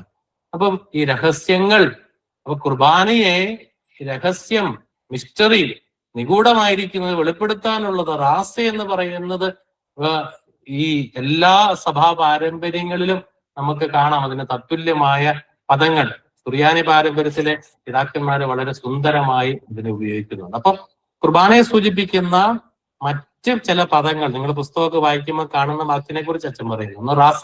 രണ്ടാമത്തേതാണ് അപ്പം മുറിക്കൽ, the breaking of the bread. അപ്പം മുറിക്കൽ.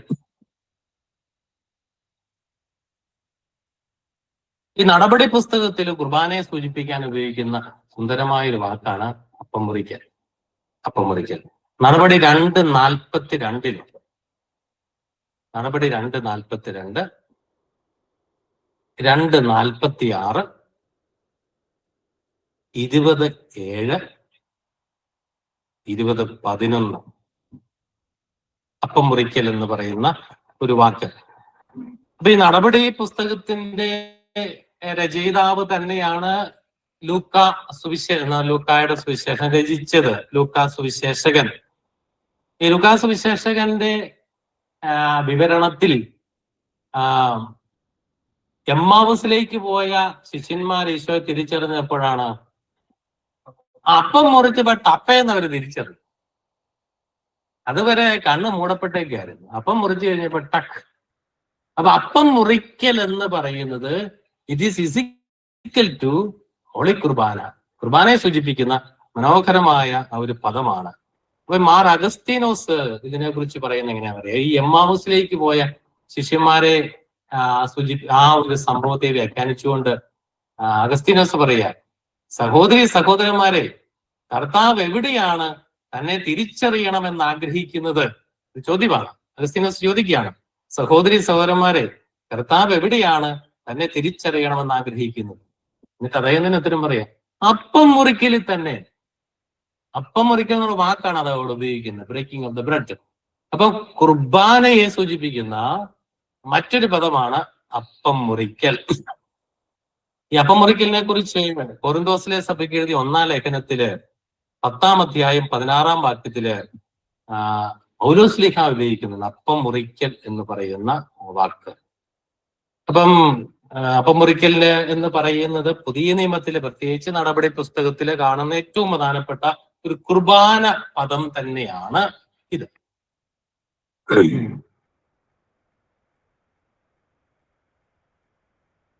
ഈ അപ്പം മുറിക്കൽ എന്ന് പറയുന്ന ആ ഒരു ചൈതന്യമുള്ള ഒരു സഭയാണ് നമ്മളും. നമ്മുടെ പരിശുദ്ധ കുർബാനയില് അപ്പം മുറിക്കുന്ന സമയം നമുക്കറിയാമല്ലോ, the breaking of the bread, കർത്താവിശ്വമിശിഹായുടെ ശരീര രക്തങ്ങൾ കൂട്ടി യോജിപ്പിക്കുന്ന, വിഭജിക്കുന്ന ഒരു സമയം. ഞാൻ സ്വർഗത്തിൽ നിന്ന് ഇറങ്ങിയ ജീവനുള്ള അപ്പമാകുന്നു എന്നുള്ള ഗീതം ആലപിക്കും. അത് 3 ഗീതങ്ങൾ അവിടെ കൊടുത്തിട്ടുണ്ട് അല്ലേ.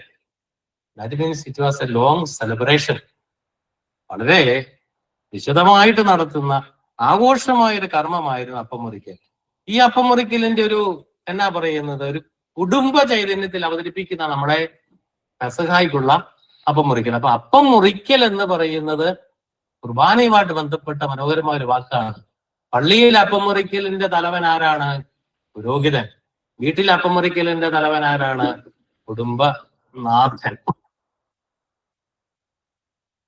അപ്പം ഈ നമ്മള് സഭാപിതാക്കന്മാരെ കുറിച്ച് ധ്യാനിക്കുമ്പോൾ കാണും ഡിഡാക്കെ എന്ന് പറയുന്ന ഒരു ഗ്രന്ഥം നിങ്ങൾ കേട്ടിട്ടുണ്ടോ? അതുപോലെ ഡിഡാക്കെ 12 സ്ലീഹന്മാരുടെ പ്രബോധനം എന്നറിയപ്പെടുന്ന ആ ഡിഡാക്കയ്ക്കകത്ത് ഉപയോഗിക്കുന്ന സുന്ദരമായൊരു വാക്കുകൂടിയാണ്.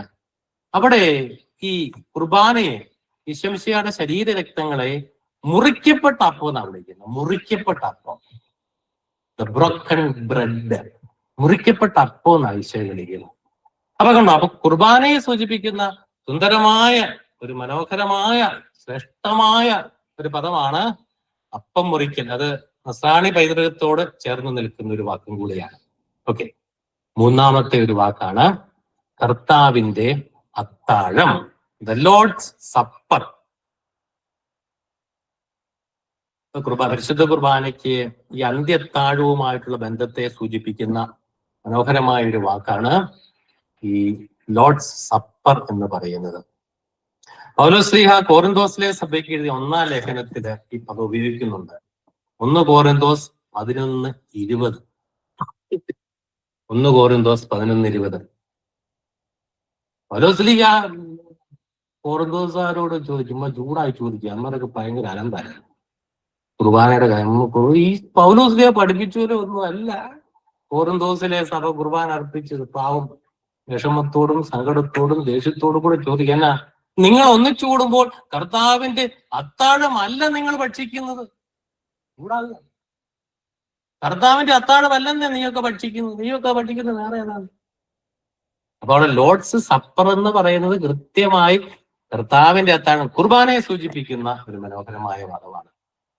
ജോൺ പോൾ 2-ാമൻ മാർപ്പാപ്പ 1980 പരിശുദ്ധ കുർബാനയെ കുറിച്ച് മനോഹരമായ ഒരു ശ്ലൈഹിക ലേഖനം നൽകിയിട്ടുണ്ട് സഭയ്ക്ക്. അതിന്റെ ടൈറ്റിൽ തന്നെ കർത്താവിന്റെ അത്താഴം എന്നാണ്. അത് ലോർഡ് സപ്പർ. അത് ഒന്ന് വായിക്കുന്നത് നല്ലതാണ്. സുന്ദരമായ ഒരു ശ്ലൈഹിക പ്രബോധന ഒരു ലേഖനമാണ്.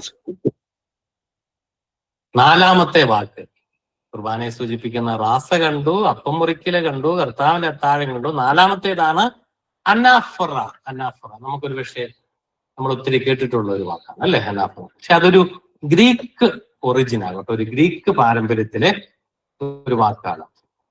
ഉയർത്തൽ, സമർപ്പണം, കാഴ്ച എന്നൊക്കെയാണ് അർത്ഥമുള്ളത്. ഉയർത്തുക, സമർപ്പിക്കുക, അല്ലെ കാഴ്ച.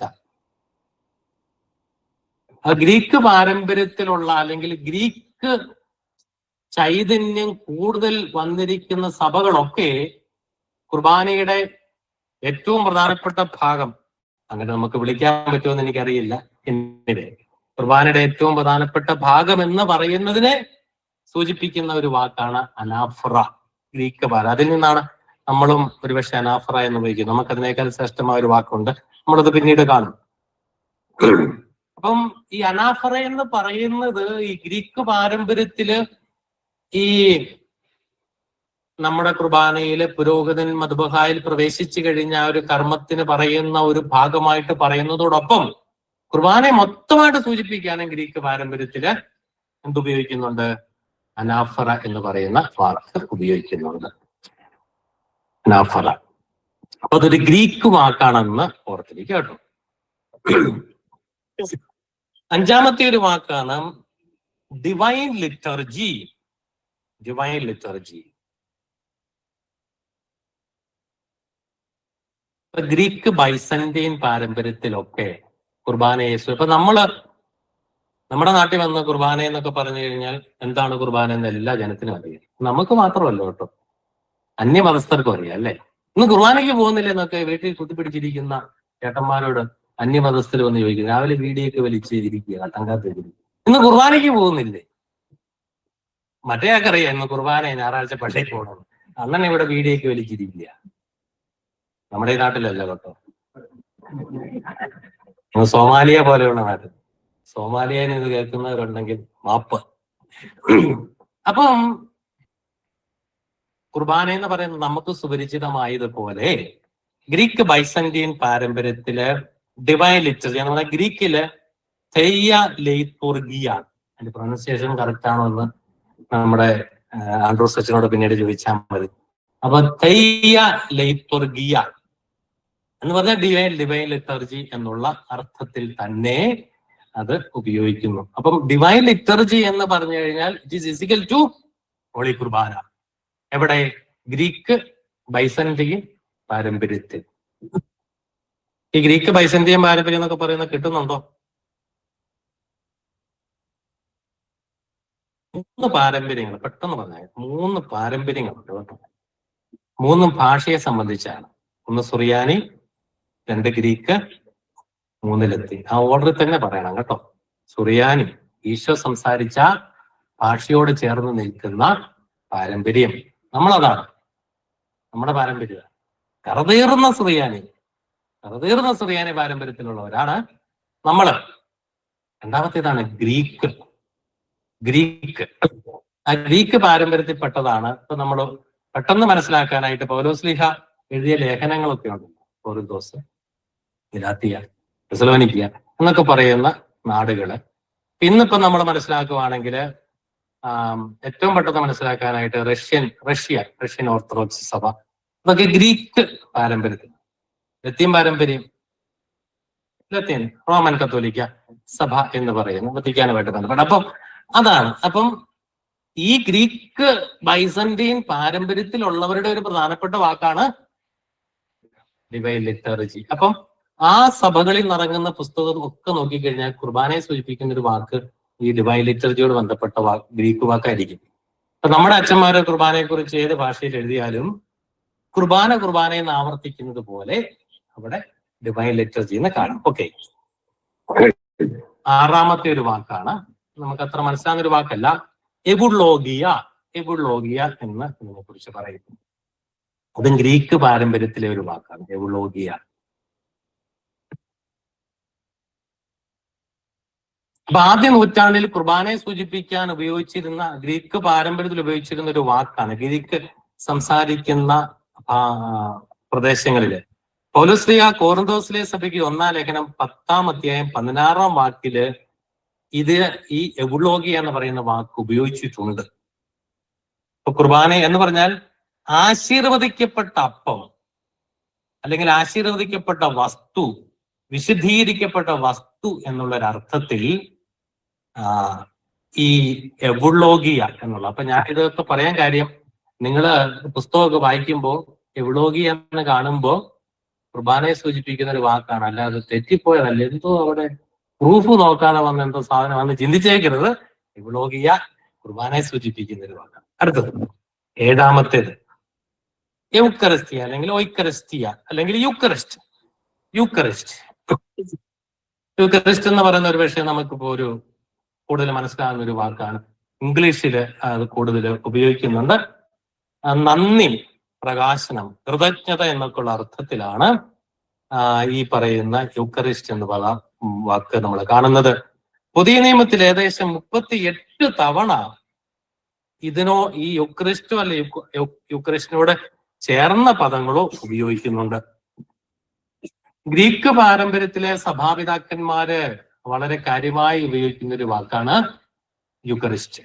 ഗ്രീക്ക് പാരമ്പര്യത്തിലെ സഭാപിതാക്കന്മാര്. നമ്മുടെ രണ്ടാം വത്തിക്കാൻ സൂനകദോസിന് ശേഷം സഭ കൂടുതൽ ഉപയോഗിച്ച് കാണുന്ന ഇത് Roman Catholic church, Latin church കൂടുതൽ ഉപയോഗിച്ച് കാണുന്ന ഒരു വാക്കാണ് എന്ത് യൂക്കറിസ്റ്റ് എന്ന് പറയുന്ന. സക്രോസാന്തം കൊൻചീലിയം എന്ന് പറയുന്ന ആരാധനാക്രമത്തെ കുറിച്ചുള്ള പ്രമാണരേഖയില് കൂടുതലായി യൂക്കറിസ്റ്റ് എന്ന് പറയുന്ന വാക്ക് ഉപയോഗിക്കുക. അപ്പം കുർബാനയെ സൂചിപ്പിക്കുന്ന മറ്റൊരു പദമാണ്. എട്ടാമത്തെ ഒരു വാക്കാണ് ഹോളി മാസ്. ഹോളി മാസ് അത് ഒരുപക്ഷെ ഇന്ന് ഒത്തിരി പേർക്ക് അറിയാവുന്ന ഒരു വാക്കാണ്.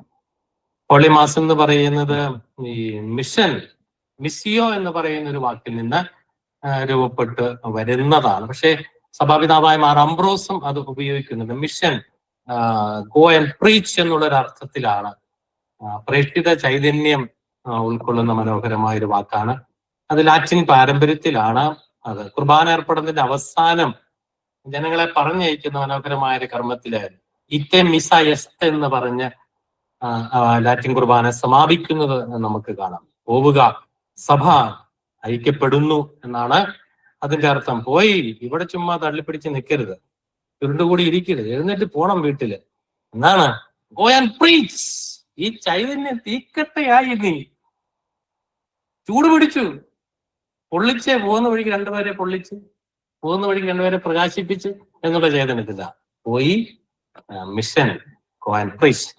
9ാമത്തെ വാക്കാണ് വിശുദ്ധ ഐക്യം എന്ന് മലയാളത്തിൽ നമുക്ക് പറയാമെന്ന് തോന്നുന്നു. ഹോളി കമ്മ്യൂണിയൻ എന്ന് പറയുന്ന ഈ ഹോളി കമ്മ്യൂണിയൻ എന്ന് പറഞ്ഞു കഴിഞ്ഞാൽ നമ്മൾ ഇച്ചിരി തെറ്റിദ്ധരിക്കുന്നുണ്ട്. ഹോളി കമ്മ്യൂണിയൻ എന്ന് പറഞ്ഞു കഴിഞ്ഞാൽ so called first holy communion എന്നുള്ള ചൈതന്യത്തിൽ പരിശുദ്ധ ആഘോഷമായ കുർബാന സ്വീകരണത്തെ സൂചിപ്പിക്കുന്ന മാത്രം ഒരു പദമായിട്ട് അതിനെ കരുതരുത്. ഇത് എൻറ്റയർ പരിശുദ്ധ Qurbana is A holy communion. കണ്ടോ, കുർബാന മൊത്തം എന്താണ്? ഒരു വിശുദ്ധമായ ഐക്യമാണ്. കുർബാന സ്വീകരണത്തെ മാത്രം ഹോളി കമ്മ്യൂണിയനായിട്ട് കാണരുത്. അങ്ങനെ പറയുന്നുണ്ട് ഒരു പക്ഷേ. അതിന്റെ അപ്പുറം, അതായത് there is only one bread, ഒറ്റ അപ്പമേ ഉള്ളൂ. ആ ഒറ്റ അപ്പത്തോട്, ആ ഒറ്റ അപ്പമാണ് നമ്മൾ ഭക്ഷിക്കുന്നത്. പൗലോസ് ശ്ലീഹ കൊറിന്തോസിലെ സഭയ്ക്ക് എഴുതിയ 1-ാം ലേഖനം 10:17 പറയുന്നു. 1 കൊറിന്തോസ് 10:17. അപ്പൊ ഒന്നേ ഉള്ളൂ, അതിനാൽ പലതായിരിക്കുന്ന നാം ഒറ്റ ശരീരമാണ്. കണ്ടോ, ഒറ്റ ശരീരമാണ്. ഒറ്റ അപ്പം പോലെ ഒറ്റ ശരീരം. ഡിഡാക്കെ എത്ര സുന്ദരമായിട്ട് അതിനെ കുറിച്ച് പറയുന്നത്. ഡിഡാക്കെ, മുറിക്കപ്പെട്ട ഈ അപ്പം മലമുകളിൽ ചിതറിക്കപ്പെട്ട് കിടക്കുകയും ശേഖരിക്കപ്പെട്ട് കഴിഞ്ഞപ്പോൾ ഒന്നായി തിരുകുകയും ചെയ്തതുപോലെ നിന്റെ രാജ്യത്തിലേക്ക് ഭൂമിയുടെ അതിർത്തികളിൽ നിന്ന് നിന്റെ സഭ ശേഖരിക്കപ്പെടട്ടെ. അതായത് കുർബാന അർപ്പിക്കുന്നവർക്ക് ഒറ്റ മനസ്സും ഒറ്റ ആത്മാവും ഒറ്റ ശരീരവുമാണ്. അതാണ് ഹോളി കമ്മ്യൂണിയൻ എന്ന് പറയുന്നത്. അപ്പൊ സഭയും വിശുദ്ധ കുർബാനയും എന്ന് പറയുന്ന ജോൺ പോൾ 2-ാം മാർപ്പാപ്പയുടെ മനോഹരമായ ഒരു ശാസ്ത്രീയ ലേഖനമുണ്ട്. അതിൻ്റെ അകത്തും ഈ ഒരു കമ്മ്യൂണിയൻ എന്ന് പറയുന്നത് കുർബാന സ്വീകരണം മാത്രമല്ല, the entire celebration and the life after celebration എന്നുള്ള അർത്ഥത്തിലാണ്. നമ്മൾ കുർബാന അർപ്പിക്കുന്ന അത് മാത്രമല്ല, കുർബാന അർപ്പണത്തിന് ശേഷമുള്ള നമ്മുടെ ജീവിതവും ഒരു വിശുദ്ധമായ ഒരു കമ്മ്യൂണിയനാണ്, ഒരു ഹോളി കമ്മ്യൂണിയനാണ്. അത് ബെനഡിക്റ്റ് 16-ാം മാർപ്പാപ്പയും സുന്ദരമായിട്ട് പറയുന്നുണ്ട് കേട്ടോ. ബെനഡിക്റ്റ് 16-ാം മാർപ്പാപ്പ ഇങ്ങനെയാ പറയുന്നത്: ഞാനും കൗദാശികമായ വിശുദ്ധ കുർബാന സ്വീകരണത്തിലൂടെ കർത്താവിനോട് ഒന്നായിത്തീരുകയാണ്. എന്ന് പറഞ്ഞാൽ കുർബാന അർപ്പണവും കുർബാന സ്വീകരണവും വഴി ഞാൻ കർത്താവിനോട് ഒന്നായിട്ട് തീരുകയാണെന്നാ പറയുന്നത്. കർത്താവിനോട് ഒന്നായിട്ട് തീരുന്നവന് സഭയോട് ഒന്നായിട്ട് തീരാതിരിക്കാനായിട്ട് പറ്റത്തില്ല. സഭയും കർത്താവും ഒന്നാണ്. തല കർത്താവും ശരീരം നല്ല ശരീരത്തിലെ അവയവങ്ങൾ നമ്മളുമായ ശരീരമാണ് സഭ. അപ്പൊ ഇന്ന് സഭയെ കുറിച്ച് വേറെ ചിന്തയൊക്കെ ചിലപ്പം പറയുന്നത്. സഭയെന്ന് പറയുന്നത് മാർപ്പാപ്പ, മെത്രാന്മാര്, അച്ഛന്മാര്, പിന്നെ വേണം ഇച്ചിരി കന്യാസ്ത്രീകൾ. ഞങ്ങൾ പാവപ്പെട്ട ഒരു സഭയായിട്ട് ബന്ധപ്പെട്ടല്ല ഒരു തരത്തിലുള്ള ചിന്ത. രണ്ടാമത്തെ ചിന്ത, സഭയെന്ന് പറഞ്ഞാൽ വലിയ കോളേജ്, വലിയ സ്കൂള്, വലിയ ആശുപത്രികള്, വലിയ പരിപാടികള്. നോ, കുർബാന എന്ന് സഭയെന്ന് പറഞ്ഞാൽ ഞാനും നിങ്ങളുമാണ്. ഞാനും നിങ്ങളും തലയായ മിശിഹായോട് ചേരുമ്പോഴാണ്. അത് സുന്ദരമായിട്ട് ആരാ പറയുന്നതെന്നറിയോ? ഈശോമിശിഹ തന്നെയാണ്. ഈ ഈശോമിശിഹായെ അല്ലെങ്കിൽ ഈശോമിശിഹായുടെ സഭയെ പീഡിപ്പിച്ച് നടന്ന സാവൂള് വീണ്ടും പീഡിപ്പിക്കാൻ വേണ്ടി കുതിരപ്പുറത്ത് യാത്ര ചെയ്തു പോയപ്പോ കുതിരപ്പുറത്ത് നിന്ന് തള്ളി താഴെ ഇട്ടു. അപ്പം ഈ സാവൂള് ചോദിക്കുന്നുണ്ട്, നീ ആരാണ്? അപ്പൊ ഈ സാവൂളിനോട് കർത്താവ് ഒരു ചോദ്യം ചോദിക്കുന്നുണ്ട്, സാവൂൾ സാവൂൾ, നീ എന്തിന് എന്നെ പീഡിപ്പിക്കുന്നു? Why are you persecuting me? നീ എന്തിനാ എന്നെ പീഡിപ്പിക്കുന്നു? സാവൂൾ ആരെ പീഡിപ്പിച്ച്? സാവൂള് തോമായെ പീഡിപ്പിച്ച്, കേപ്പായെ പീഡിപ്പിച്ച്, യോഹന്നാനെ പീഡിപ്പിച്ച്, യാക്കോബിനെ പീഡിപ്പിച്ച്, ആദിമസഭയെ പീഡിപ്പിച്ചു. ഈശോ ചോദിക്കുന്നില്ല നീ എന്തിനാ തോമായും കേപ്പായും പീഡിപ്പിച്ചു. ഈശോ ചോദിക്കുന്നതാണ്, നീ എന്തിനാ എന്നെ പീഡിപ്പിക്കുന്നത്? അപ്പം സാവൂള് വേണ്ടി നീ ആരാ നീ? അപ്പൊ എന്താ സാവൂള് പറയുന്നത്? ഈശോ പറയുന്നത്, നീ പീഡിപ്പിക്കുന്ന ഈശോയാണ് ഞാൻ, നീ പീഡിപ്പിക്കുന്ന ഈശോ മിശിഹായാണ്. സഭയാ. അപ്പം സാവൂൾ ആരെ പീഡിപ്പിച്ചത്? സഭയാണ്. ഈശോ പറയുന്നത് എന്താണ്? നീ പീഡിപ്പിക്കുന്ന ഈശോ.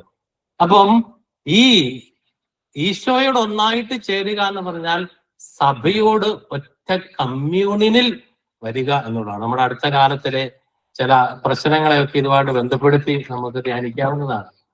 ഇത് ഹോളി കമ്മ്യൂണിയൻ. അവിടെ ഈശോയിലേക്കും സഭയിലേക്കും, സഭയോട് കമ്മ്യൂണിയൻ ഇല്ലാതെ ഉള്ളത് കുർബാന അർപ്പണമല്ല എന്നുള്ള കൃത്യമായ തെളിവാണ് ഇവിടെ കാണുന്നത്. മറ്റൊരു വാക്കാണ് നമ്മൾ മുമ്പേ കണ്ടതാണ്, ബലി, സാക്രിഫൈസ് എന്ന് പറയുന്ന അർത്ഥത്തില്. അതിനെക്കുറിച്ച് ഇനി പറയണ്ടല്ലോ. ബലി എന്നുള്ള വാക്ക് സാക്രിഫൈസ് എന്ന് പറയുന്ന കുർബാനയെ സൂചിപ്പിക്കുന്ന മറ്റൊരു പദമായിട്ട് ചിലയിടത്തൊക്കെ കാണാം. ഇനി 11ാമത്തെ ഒരു വാക്കാണ് കൂദാശ. കൂദാശ കൂദാശ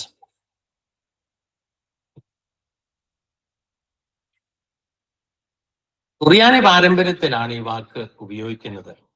കുദാശ എന്ന് പറയുന്ന വാക്ക് ഖദേശ് എന്ന് പറയുന്ന മൂലരൂപത്തിൽ നിന്ന് വരുന്നതാണ്. മിസ്റ്റേരിയോൺ എന്ന അല്ലെങ്കിൽ മിസ്റ്ററി എന്നുള്ള അർത്ഥത്തിലും സക്രമെന്തും എന്നുള്ള അർത്ഥത്തിൽ ലാറ്റിൻ സഭയിലും ഒക്കെ ഉപയോഗിക്കുന്നത് ഈ കുദാശ എന്ന് പറയുന്നതാണ്. അപ്പം പൗരസ്ത്യ സുറിയാനി പാരമ്പര്യത്തിൽ കുർബാനയെ മൊത്തമായിട്ട് സൂചിപ്പിക്കാൻ കുദാശ എന്നുള്ള വാക്ക് ഉപയോഗിക്കുന്നുണ്ട്. 1960 പ്രസിദ്ധീകരിച്ച സീറോ മലബാർ തക്സയുടെ ടൈറ്റിൽ എന്ന് പറയുന്നത് തക്സാദ് കൂദാശ എന്നായിരുന്നു. കൂദാശയുടെ ക്രമം എന്നുള്ള അർത്ഥത്തിലാണ്. അപ്പം കുർബാനയെ സൂചിപ്പിക്കുന്ന ഒരു വാക്കായിട്ട് കൂദാശ എന്നുള്ളൊരു വാക്ക് ഉപയോഗിക്കുന്നുണ്ട്. കൂടാതെ നമ്മൾ മുമ്പേ കണ്ട അനാഫറയുടെ തത്തുല്യമായ സുറിയാനി വാക്കായിട്ട് കുദാശയെ നമുക്ക് കാണാം. നമ്മുടെ കുദാശ, നമ്മുടെ മാർ നെസ്തോറിയസിന്റെ കുദാശക്രമം, മാർ തേദോറിന്റെ കുദാശക്രമം, മറദായി മാർ മാറിയുടെ കുദാശക്രമം. കുദാശ എന്ന് പറയുന്നത് അനാഫറയ്ക്ക് തത്തുല്യമായ സുറിയാനി പദമായിട്ടും എൻറ്റയർ ഹോളി കുർബാന, മുഴുവൻ സെലിബ്രേഷനെ സൂചിപ്പിക്കുന്ന ഒരു വാക്കായിട്ടും ഉപയോഗിക്കുന്നുണ്ട് സുറിയാനി പാരമ്പര്യത്തിൽ. അവസാനത്തെ ഒരു വാക്കാണ് ബാൻക്വറ്റ്, വിരുന്ന്. ഇപ്പൊ വിരുന്നെന്ന് പറയുന്നത് ഒത്തിരി ഈ പ്രൊട്ടസ്റ്റന്റ് ആംഗ്ലിക്കൻ വിഭാഗക്കാര് മിസ്ഇന്റർപ്രിറ്റ് ചെയ്ത് കളഞ്ഞ ഒരു വാക്കാണ്. It is A mere A eating എന്നുള്ള അർത്ഥത്തിൽ. നോ, ഇറ്റ് ഈസ് എ ബാൻക്വറ്റ്, വിരുന്ന് ഒറ്റയ്ക്കുണ്ടാവത്തില്ല. വിരുന്നിന്റെ പുറകിൽ ഒരു സാക്രിഫൈസ് ഉണ്ട്. അതാണ് നമ്മുടെ പ്രത്യേകത. പരിശുദ്ധ Qurbana is always a sacrifice and a banquet. അത് ബലിയും വിരുന്നുമാണ്, ഒരുമിച്ച് പോകുന്നതാണ്. ചുമ്മാ ഭക്ഷണം കഴിക്കാന്നുള്ള അർത്ഥത്തിലല്ല ഈ ബാൻക്വറ്റ് എന്ന് പറയുന്ന വാക്ക് ഉപയോഗിക്കുന്നത്. പിന്നെ എന്താണ്? ഒരുമിച്ച് ഭക്ഷിക്കുക, ഈറ്റിംഗ് ടുഗദർ, ഒരുമിച്ച് ഭക്ഷിക്കുക എന്നുള്ള അർത്ഥത്തിലാണ്. ഈ പരിശുദ്ധ കുർബാനയില് ഒരുമിച്ച് ഇത് സഭ മുഴുവൻ ഒരുമിച്ച് പുത്രൻ തമ്പുരാനെ ഭക്ഷിക്കുകയാണ്.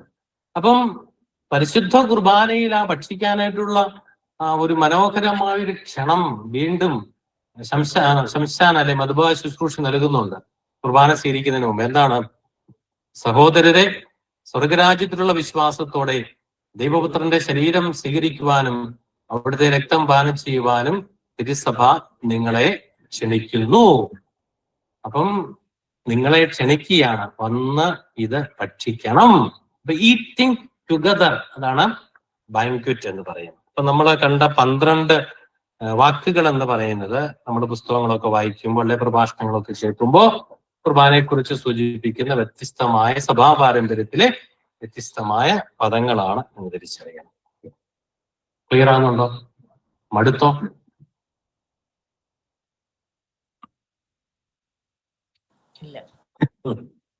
ഓൺലൈനിൽ ഇരിക്കുന്നവർക്ക് ക്ലിയർ ആകുന്നുണ്ടല്ലോ അല്ലെ? ആ, ഓക്കെ. അടുത്തത് നമ്മൾ മൂന്നാമത്തേത്, പഴയ നിയമത്തില് പരിശുദ്ധ കുർബാനയുടെ സൂചകങ്ങളുണ്ട്. പരിശുദ്ധ കുർബാനയുടെ സൂചകങ്ങൾ, അതായത് പഴയ നിയമത്തിലെ പല സംഭവങ്ങളും പ്രതീകങ്ങളും, പഴയ നിയമത്തിലെ പല സംഭവങ്ങളും പ്രതീകങ്ങളും പുതിയ നിയമത്തിലെ മിശിഹ സംഭവങ്ങളുടെ മുൻകറിയായിട്ട് പിതാക്കന്മാരെ വ്യാഖ്യാനിക്കുന്നുണ്ട്. പിതാക്കന്മാരത് ഉദ്ദേശിക്കുന്നത് സഭാപിതാക്കന്മാരാണ്. അപ്പൊ പല പ്രതീകങ്ങളും കുർബാനയുടെ പ്രതീകങ്ങളായി അവര് വ്യാഖ്യാനിക്കുന്നുണ്ട്. എന്ന് പറഞ്ഞാൽ എന്താണ്? ഈ കുർബാനയുടെ ഒരുക്കം പറുദീസായിൽ തന്നെ തുടങ്ങി എന്നുള്ളതാണ്. പറുദീസായിൽ തന്നെ തുടങ്ങിയ ഒരു ഒരുക്കത്തിന്റെ അവസാനമാണ് ഈ പെസഹ രഹസ്യങ്ങൾ നമുക്ക് നൽകപ്പെട്ടതും നമ്മൾ ഇന്നത് ആഘോഷിച്ച് പറുദീസായിലേക്ക് തിരികെ പ്രവേശിക്കുന്നതും. കൂടുതലും സുറിയാനി പിതാക്കന്മാരാണ് ഇതിനെ ഇങ്ങനെ വ്യാഖ്യാനിക്കുന്നത്. അപ്പം പരിശുദ്ധ കുർബാനയുടെ മുൻകുറിയായിട്ട് കാണുന്ന പല കാര്യങ്ങളുണ്ട്. അതിലൊന്ന് നമ്മൾ കണ്ടതാണ്. ഏതാണ്? യെശയ്യാ 6:1 മുതലുള്ള തീക്കട്ട. രണ്ടാമത്തേതാണ് ജീവന്റെ വൃക്ഷത്തിന്റെ ഫലം, the fruit of the tree of life, ജീവന്റെ വൃക്ഷത്തിന്റെ ഫലം.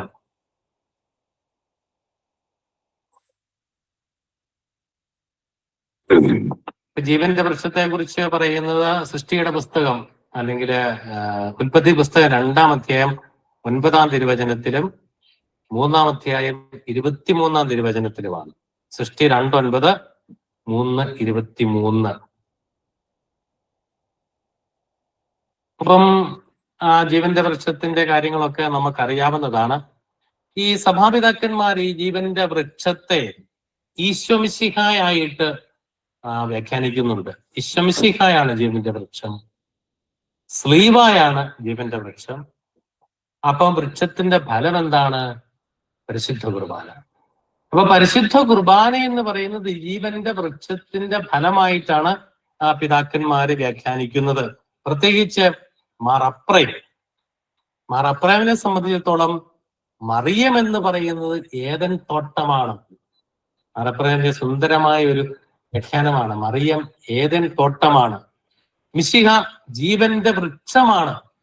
പരിശുദ്ധ കുർബാന ജീവന്റെ വൃക്ഷത്തിന്റെ ഫലമാണ്. അത് അപ്രേമിന്റെ സുന്ദരമായ ഒരു വ്യാഖ്യാനമാണ്. ഇത് തന്നെയാണ് ഈശോ മിശിഹായും പറയുന്നത്. യോഹന്നാന്റെ സുവിശേഷം 6-ാം അധ്യായം 51 മുതലുള്ള തിരുവചനങ്ങളില് ഞാൻ സ്വർഗത്തിൽ നിന്നിറങ്ങിയ ജീവനുള്ള അപ്പമാണ്. സ്വർഗത്തിൽ നിന്നിറങ്ങിയ ജീവനുള്ള അപ്പം. അതെല്ലാ ദിവസവും കുർബാനയിൽ ആവർത്തിക്കുന്നവരാണ് നമ്മളല്ലേ. ഞാൻ സ്വർഗത്തിൽ നിന്നിറങ്ങിയ ജീവനുള്ള അപ്പം. നമുക്ക് എത്ര സുന്ദരമാണ് നമ്മുടെ കുർബാന, എത്ര റിച്ചാണ് എന്നുള്ളതാണ്. ഇത് ഉറപ്പിച്ചു പറയാം. ഞാൻ സ്വർഗത്തിൽ നിന്ന് അപ്പം മുറിക്കുന്ന ആ ഒരു സമയത്താണ് എന്താണ്? ആ പറുദീസായിലെ ജീവന്റെ വൃക്ഷത്തിന്റെ ഫലം, ആദത്തിന് കഴിക്കാൻ പറ്റാതിരുന്ന ജീവന്റെ വൃക്ഷത്തിന്റെ ഫലമാണ് ഇവിടെ പുരോഹിതന്റെ കരങ്ങളിലൂടെ മുറിക്കപ്പെടുന്നത്. ഇതാണ് നീ ഭക്ഷിക്കാൻ പോകുന്നത് എന്നുള്ളൊരു ചൈതന്യത്തിലാണ് അവിടെ കൊടുക്കുന്നത്. അപ്പം ആ സ്വർഗത്തിൽ നിറങ്ങിയ ജീവന്റെ അപ്പം. ഈ വെളിപാട് പുസ്തകം 2:7-ലും 22:2-ലും ജീവന്റെ വൃക്ഷത്തെയും ഫലത്തെയും സൂചിപ്പിക്കുന്നുണ്ട്. അപ്പം വിശുദ്ധ ഗ്രന്ഥത്തിലെ ആദ്യത്തെ പുസ്തകത്തിലും അവസാനത്തെ പുസ്തകത്തിലും ജീവന്റെ വൃക്ഷത്തെക്കുറിച്ചും ജീവന്റെ വൃക്ഷത്തിന്റെ ഫലത്തെക്കുറിച്ചും പറയുന്നുണ്ട്. അപ്പം ഈ ജീവന്റെ വൃക്ഷത്തിലേക്കുള്ള വഴി തുറന്നത് ഈശോമിശിഹായാണ്. ആ വഴി അല്ലെങ്കിൽ അത് അടച്ചായിരുന്നു അല്ലെ? ജീവന്റെ വൃക്ഷത്തിന് കാവലായി 2 കെരൂബുകളെ നിർത്തി കതക് അടച്ച് ചവിട്ടി പുറത്താക്കി വീട്ടിൽ പൊക്കോളാൻ പറഞ്ഞു. ആരോട്? ആദത്തോടും ഹവ്വായോടും. പിന്നെ ആ ഗേറ്റ് ഒക്കെ തുറന്നു തന്നത് ആരാണ്? ഈശോമിശിഹായാണ്. തന്റെ പിടാസകന മരണ ഉത്ഥാനത്തിലൂടെ ആ ഗേറ്റ് തുറന്ന് നമുക്ക് ആ ജീവന്റെ വൃക്ഷത്തിന്റെ ഫലം അനുഭവിക്കാൻ സാധിക്കുന്ന ഒരു കാര്യമാണ്. ഓക്കെ, അപ്പൊ പൗരസ്ത്യ സുറിയാനി പാരമ്പര്യത്തിലുള്ള നമ്മുടെ പള്ളി നിർമ്മാണവും ഇതിനോട് ബന്ധപ്പെടുത്തി നമ്മൾ മനസ്സിലാക്കേണ്ടതാണ്. ഈ നമ്മുടെ സുറിയാനി പാരമ്പര്യത്തില് ഹൈക്കലയ്ക്കും മദ്ബഹയ്ക്കും ഇടയ്ക്കുള്ള ഭാഗമാണ് കെസ്ത്രോമ.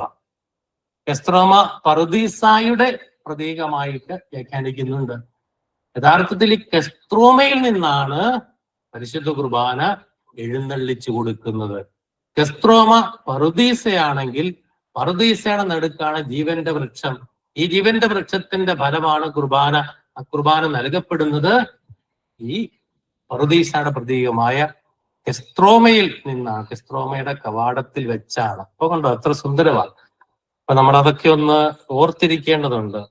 നമ്മുടെ ഒരുപക്ഷെ വലിയ പള്ളികളും വലിയ തിരക്കും ഒക്കെ വരുമ്പോൾ ഒരുപക്ഷെ നമ്മൾ താഴേക്ക് എടുത്തുകൊണ്ട് കുർബാന എഴുന്നള്ളിച്ചുകൊണ്ട് പോകുമ്പോ ഇങ്ങനത്തെ ചില മനോഹരമായ ചില ചൈതന്യങ്ങൾ ഒരുപക്ഷെ നമ്മൾ അറിയാതെ നഷ്ടപ്പെടുത്താൻ സാധ്യതയുണ്ട്. ഓക്കെ, അടുത്തതാണ് മെൽക്കിസദേക്കിന്റെ കാഴ്ചയർപ്പണം. മെൽക്കിസദേക്കിന്റെ കാഴ്ച സമർപ്പണം കുർബാനയുടെ മുൻകുറിയാണ് പിതാക്കന്മാർ വ്യാഖ്യാനിക്കുന്നുണ്ട്. സൃഷ്ടിയുടെ പുസ്തകം 14-ാം അധ്യായം 18 മുതൽ 21 വരെ. സൃഷ്ടിയുടെ പുസ്തകം 14-ാം അധ്യായം 18 മുതൽ 21 വരെ. അപ്പൊ മെൽക്കിസദേക്ക് ഈശോമിശിഹായുടെ പ്രതീകമാണെന്നാണ് പിതാക്കന്മാർ പറയുന്നത്. മെൽക്കിസദേക്ക് കിട്ടിയില്ലേ? ഉൽപ്പത്തി 14, 18 മുതൽ 21 വരെ. 18 മുതൽ 21 വരെ. മെൽക്കിസദേക്ക് ഈശോമിശിഹായുടെ പ്രതീകമാണ്. മെൽക്കിസദേക്കിന്റെ കാഴ്ചയർപ്പണത്തെ കുറിച്ച് പറയുന്നുണ്ട്. അപ്പവും വീഞ്ഞും. അപ്പം ഈ അപ്പവും വീഞ്ഞും എന്ന് പറയുന്നത് കുർബാനയുടെ മുൻകുറിയാണ്. അപ്പം ഈ അന്ത്യോക്യൻ പാരമ്പര്യത്തില് ഈ West Syrian Malankara Yakobaya Orthodox പാരമ്പര്യത്തിലൊക്കെ കുർബാന അർപ്പണത്തിന്റെ ഒരുക്ക ശുശ്രൂഷയെ മെൽക്കിസദേക്കിന്റെ ക്രമം എന്നവർ വിളിക്കുന്നുണ്ട്. മെൽക്കിസദേക്കിന്റെ ക്രമം എന്ന് വിളിക്കുന്നുണ്ട്. അപ്പം മെൽക്കിസദേക്കിന്റെ ഈ കാഴ്ച സമർപ്പണം എന്ന് പറയുന്നത്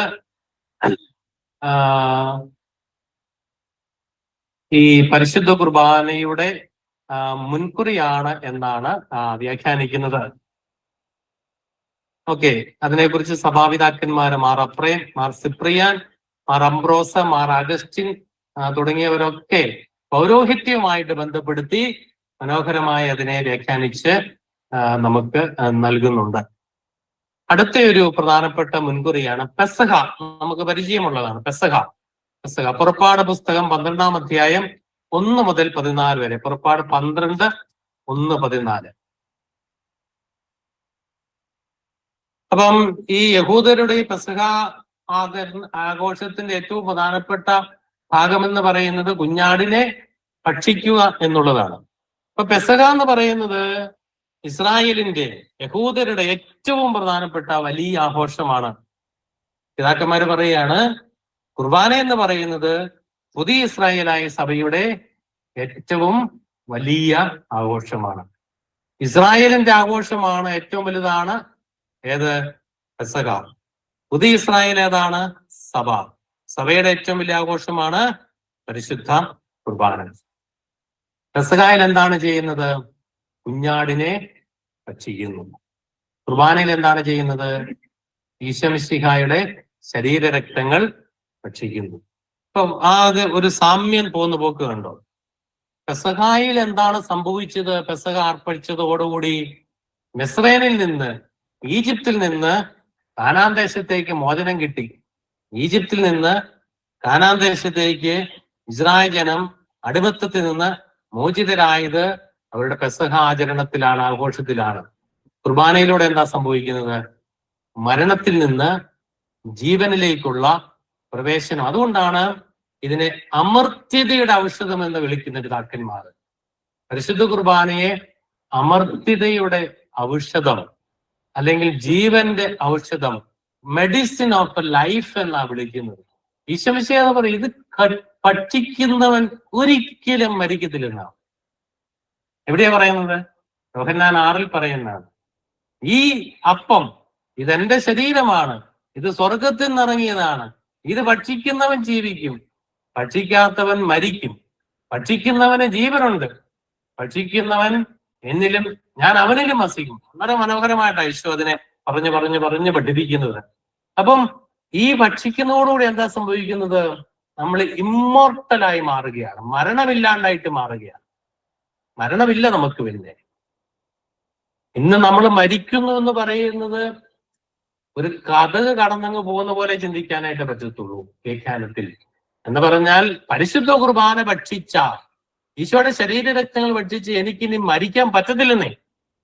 എന്റെ ബോഡി ഒരുപക്ഷെ ഡിക്കേ ആവുമായിരിക്കും, പക്ഷെ എനിക്ക് മരണമില്ല. അത് കർത്താവ് തന്നെ പറഞ്ഞേക്കാം, അവന് മരിക്കാൻ പറ്റത്തില്ല, മരണമില്ല. അവൻ ജീവനിലേക്ക് പ്രവേശിച്ചു കഴിഞ്ഞിരിക്കുന്നു. എന്റെ ശരീരം ഭക്ഷിക്കുകയും എന്റെ രക്തം പാനം ചെയ്യുകയും ചെയ്യുന്നവൻ എന്നിലും ഞാൻ അവനിലും വസിക്കും എന്നാണ് കർത്താവ് പറഞ്ഞ് നമ്മളെ പഠിപ്പിക്കുന്നത്. അപ്പം അതാണ് ഇവിടെ പെസഹായില് കുഞ്ഞാടിനെ ഭക്ഷിച്ചപ്പോ കാനാൻ ദേശത്തേക്ക്, ഈജിപ്തിലെ അടിമത്തത്തിൽ നിന്ന് ഇസ്രായേൽ ജനം മോചിതരായി പോയി എങ്കിൽ ഇവിടെ എന്താണ് സംഭവിക്കുന്നത്? ഇവിടെ മരണത്തിൽ നിന്ന് ജീവനിലേക്ക് പ്രവേശിക്കുകയാണ്. കാനാൻ ദേശത്തേക്കുള്ള യാത്രയിൽ അവര് മന്ന ഭക്ഷിച്ചു, പക്ഷെ അവര് മരിച്ചു. ഇവിടെ നമ്മള് ജീവിക്കുന്നു, ജീവനുണ്ട്, നമുക്ക് ഒരിക്കലും മരിക്കാനായിട്ട് പറ്റത്തില്ല. അതുകൊണ്ടാണല്ലോ നമ്മുടെ കാരണവന്മാരൊക്കെ മരണത്തെ കുറിച്ച് എങ്ങനെയാ പറയുന്നത്? കർത്താവിൽ നിദ്ര പ്രാപിച്ചു. കർത്താവിൽ നിദ്ര പ്രാപിച്ചു. പഴയ പത്രങ്ങൾ, ദൈവിക പത്രമൊക്കെ എടുത്തു നോക്കിയാൽ മതി. ഇപ്പൊ അത് വളരെ കുറവാണ് അങ്ങനെ കാണും. നിര്യാതരായി എന്ന വളരെ ഒരു ഞാൻ റെഗുലർ ആയിട്ട് നോക്കാറുണ്ട്. 3-4 ദിവസം, ഒരാഴ്ച മുമ്പ് ഒരു കർത്താവിൽ നിദ്ര പ്രാപിച്ചു എന്ന് പറഞ്ഞു വന്നായിരുന്നു. അപ്പൊ ഇതൊക്കെ ഒരുപക്ഷെ പത്രക്കാരെ അവരാ ഇതുപോലെ ഇടുന്നത്. പക്ഷെ നമ്മുടെ കാരണവന്മാർ പറഞ്ഞുകൊണ്ടിരുന്ന ചില വാക്കുകൾ, അവൻ ഉറങ്ങുകയാണ്, മരിച്ചിട്ടില്ല, കർത്താവിൽ നിദ്ര പ്രാപിക്കുകയാണ്. അതുകൊണ്ടാണ് നമ്മുടെ മരിച്ചടക്ക ശുശ്രൂഷയിലെ മനോഹരമായി ഈ കബറിടം മഞ്ചരിക്കുമ്പോൾ ഒരു പ്രാർത്ഥനയുണ്ട്. കർത്താവെ, നിന്റെ പുത്രന്റെ 2ാമത്തെ ആഗമനം വരെ നിന്റെ വിശുദ്ധർ വിശ്രമം കൊള്ളേണ്ട ഈ കബറിടം നീ പൗത്രീകരിക്കണമേ. കണ്ടോ? നിന്റെ പുത്രന്റെ 2ാമത്തെ ആഗമനം വരെ നിന്റെ വിശുദ്ധൻ, ഈ മരിച്ചു കിടക്കുന്ന വിശുദ്ധനാ, ഒരു സംശയമില്ല. ആരാണെന്ന് പറഞ്ഞാലും അവനെ വിശുദ്ധൻ എന്നാ സഭ വിളിക്കുന്നത്. വിശുദ്ധൻ, മാമോദിസ സ്വീകരിച്ച് എല്ലാവരെയും വിശുദ്ധൻ എന്ന് വിളിക്കുന്ന പൗലോസ്ലീഹയാണ്. ഇവിടെ സഭ ഒരാളെ മരിച്ചു കഴിഞ്ഞാൽ വിശുദ്ധൻ എന്ന് വിളിക്കുകയാണ്. നിന്റെ വിശുദ്ധൻ വിശ്രമം കൊള്ളേണ്ട, അല്ലെ വിശുദ്ധ വിശ്രമം കൊള്ളേണ്ട ഈ കബറിടം വിശ്രമിക്കുക, മരിച്ചെന്നൊന്നും അല്ല പറയാം. അപ്പൊ അത് ഈ ഒരു ചൈതന്യത്തിലാണ്. അപ്പൊ കുർബാനയുടെ ഒരു ചൈതന്യം നമ്മുടെ പൂർവികർക്ക്, കാരണവന്മാർക്ക് വളരെ കാര്യമായി ഉണ്ടായിരുന്നു എന്നുള്ള അർത്ഥത്തിലാണ്. 5ാമത്തേതാണ് മന്നായും പാറയിലെ ജലവും. മന്നായും പാറയിലെ ജലവും. പൗലോസ്ലീഹ ഇത് പുറപ്പാട് 16, 14, 35 കേട്ടോ. പുറപ്പാട് പുസ്തകം 16-ാം അധ്യായം 14 മുതൽ 35 വരെയും പുറപ്പാട് 17, 1 മുതൽ 7 വരെയും. പുറപ്പാട് 16, 14 മുതൽ 35 വരെയും പുറപ്പാട് 17, 1 മുതൽ 7 വരെയും. പൗലോസ്ലീഹ ഈ 2 പ്രതീകങ്ങളെ ഒരുമിച്ച് വ്യാഖ്യാനിക്കുന്നുണ്ട്. 1 കൊറിന്തോസ് 10, 3, 4. എല്ലാവരും ഒരേ ആത്മീയ ഭക്ഷണം കഴിച്ചു, എല്ലാവരും ഒരേ ആത്മീയ പാനീയം കുടിച്ചു. ആത്മീയ ഭക്ഷണം എന്ന് പറയുന്നത് മന്നായും ആത്മീയ പാനീയം എന്ന് പറഞ്ഞ പാറയിൽ നിന്ന് വന്ന ജലവുമാണ്. അപ്പൊ ഈ മന്നായും പാറയിലെ ജലവും പരിശുദ്ധ കുർബാനയുടെ മുൻകുറിയായിട്ടാണ് പിതാക്കന്മാര് വ്യാഖ്യാനിക്കുന്നത്. പാറയിൽ നിന്ന് ഒഴുകിയ ജലം ഈശോ മിശിഹായുടെ തിരുവിലാവിൽ നിന്ന് ഒഴുകിയ രക്തമാണ് എന്ന് വ്യാഖ്യാനിക്കുന്നു. പാറയിൽ നിന്ന് ഒഴുകിയ ജലം ഈശോ മിശിഹായുടെ തിരുവിലാവിൽ നിന്ന് ഒഴുകിയ രക്തമായിട്ട് വ്യാഖ്യാനിക്കുന്നു. മന്ന സ്വർഗത്തിൽ നിന്ന് ഇറങ്ങി നൽകപ്പെട്ട അപ്പം ഈ മന്ന എവിടെയാ സൂക്ഷിക്കപ്പെട്ടത്? വാഗ്ദാന പേടകത്തിലാണ് സൂക്ഷിക്കപ്പെട്ടത്. വാഗ്ദാന പേടകത്തിൽ സൂക്ഷിക്കപ്പെട്ട 3 കാര്യങ്ങൾ എന്താണ്? എബ്രായ ലേഖനം 9-ാം അധ്യായം 4-ാം വാക്യത്തിലുണ്ട്, അഹ്റോന്റെ തളിർത്ത പടി, ഉടമ്പടിയുടെ പലകങ്ങൾ, മന്ന സൂക്ഷിച്ചിരുന്ന സ്വർണ്ണ കലശം. അപ്പൊ മന്ന വാഗ്ദാന പേടകത്തിൽ സൂക്ഷിച്ചു, കുർബാന സഭയിൽ അർപ്പിക്കപ്പെടുന്നു. കണ്ടോ? മന്ന വാഗ്ദാന പേടകത്തിൽ സൂക്ഷിച്ചെങ്കിൽ കർത്താവിന്റെ 2ാമത്തെ വരവ് വരെ കുർബാന സഭയിൽ അർപ്പിക്കപ്പെടുന്നു. കർത്താവിന്റെ 2ാമത്തെ വരവ് വരെ കേട്ടോ പോകുന്ന പോക്ക്. കർത്താവിന്റെ 2ാമത്തെ വരവ് എന്താണെന്നറിയോ? യുഗാന്തി എന്ന് പറയാൻ എപ്പോഴാണെന്നറിയോ? അറിയില്ല. എന്നാണേലും ചിലപ്പോ ഞായറാഴ്ചയാകാൻ സാധ്യതയുണ്ടെന്ന് പിതാക്കന്മാര് വ്യാഖ്യാനിക്കുന്നുണ്ടോ? അതുകൊണ്ട് ഞായറാഴ്ച പള്ളിയിൽ പോകണമെന്ന് പറയും. ഞായറാഴ്ച മുഴുവൻ കുർബാനയിൽ പങ്കെടുത്തതിന് ശേഷം മാത്രമേ പോത്തിറച്ചി വിൽക്കുന്ന കടയിലോട്ട് പോകാവുള്ളൂ. അതെ, ഞായറാഴ്ച പള്ളി വരുമ്പോഴാണ് കർത്താവിന്റെ 2ാമത്തെ വരവ്. ഓക്കെ, അടുത്തത് 6ാമത്തേതാണ്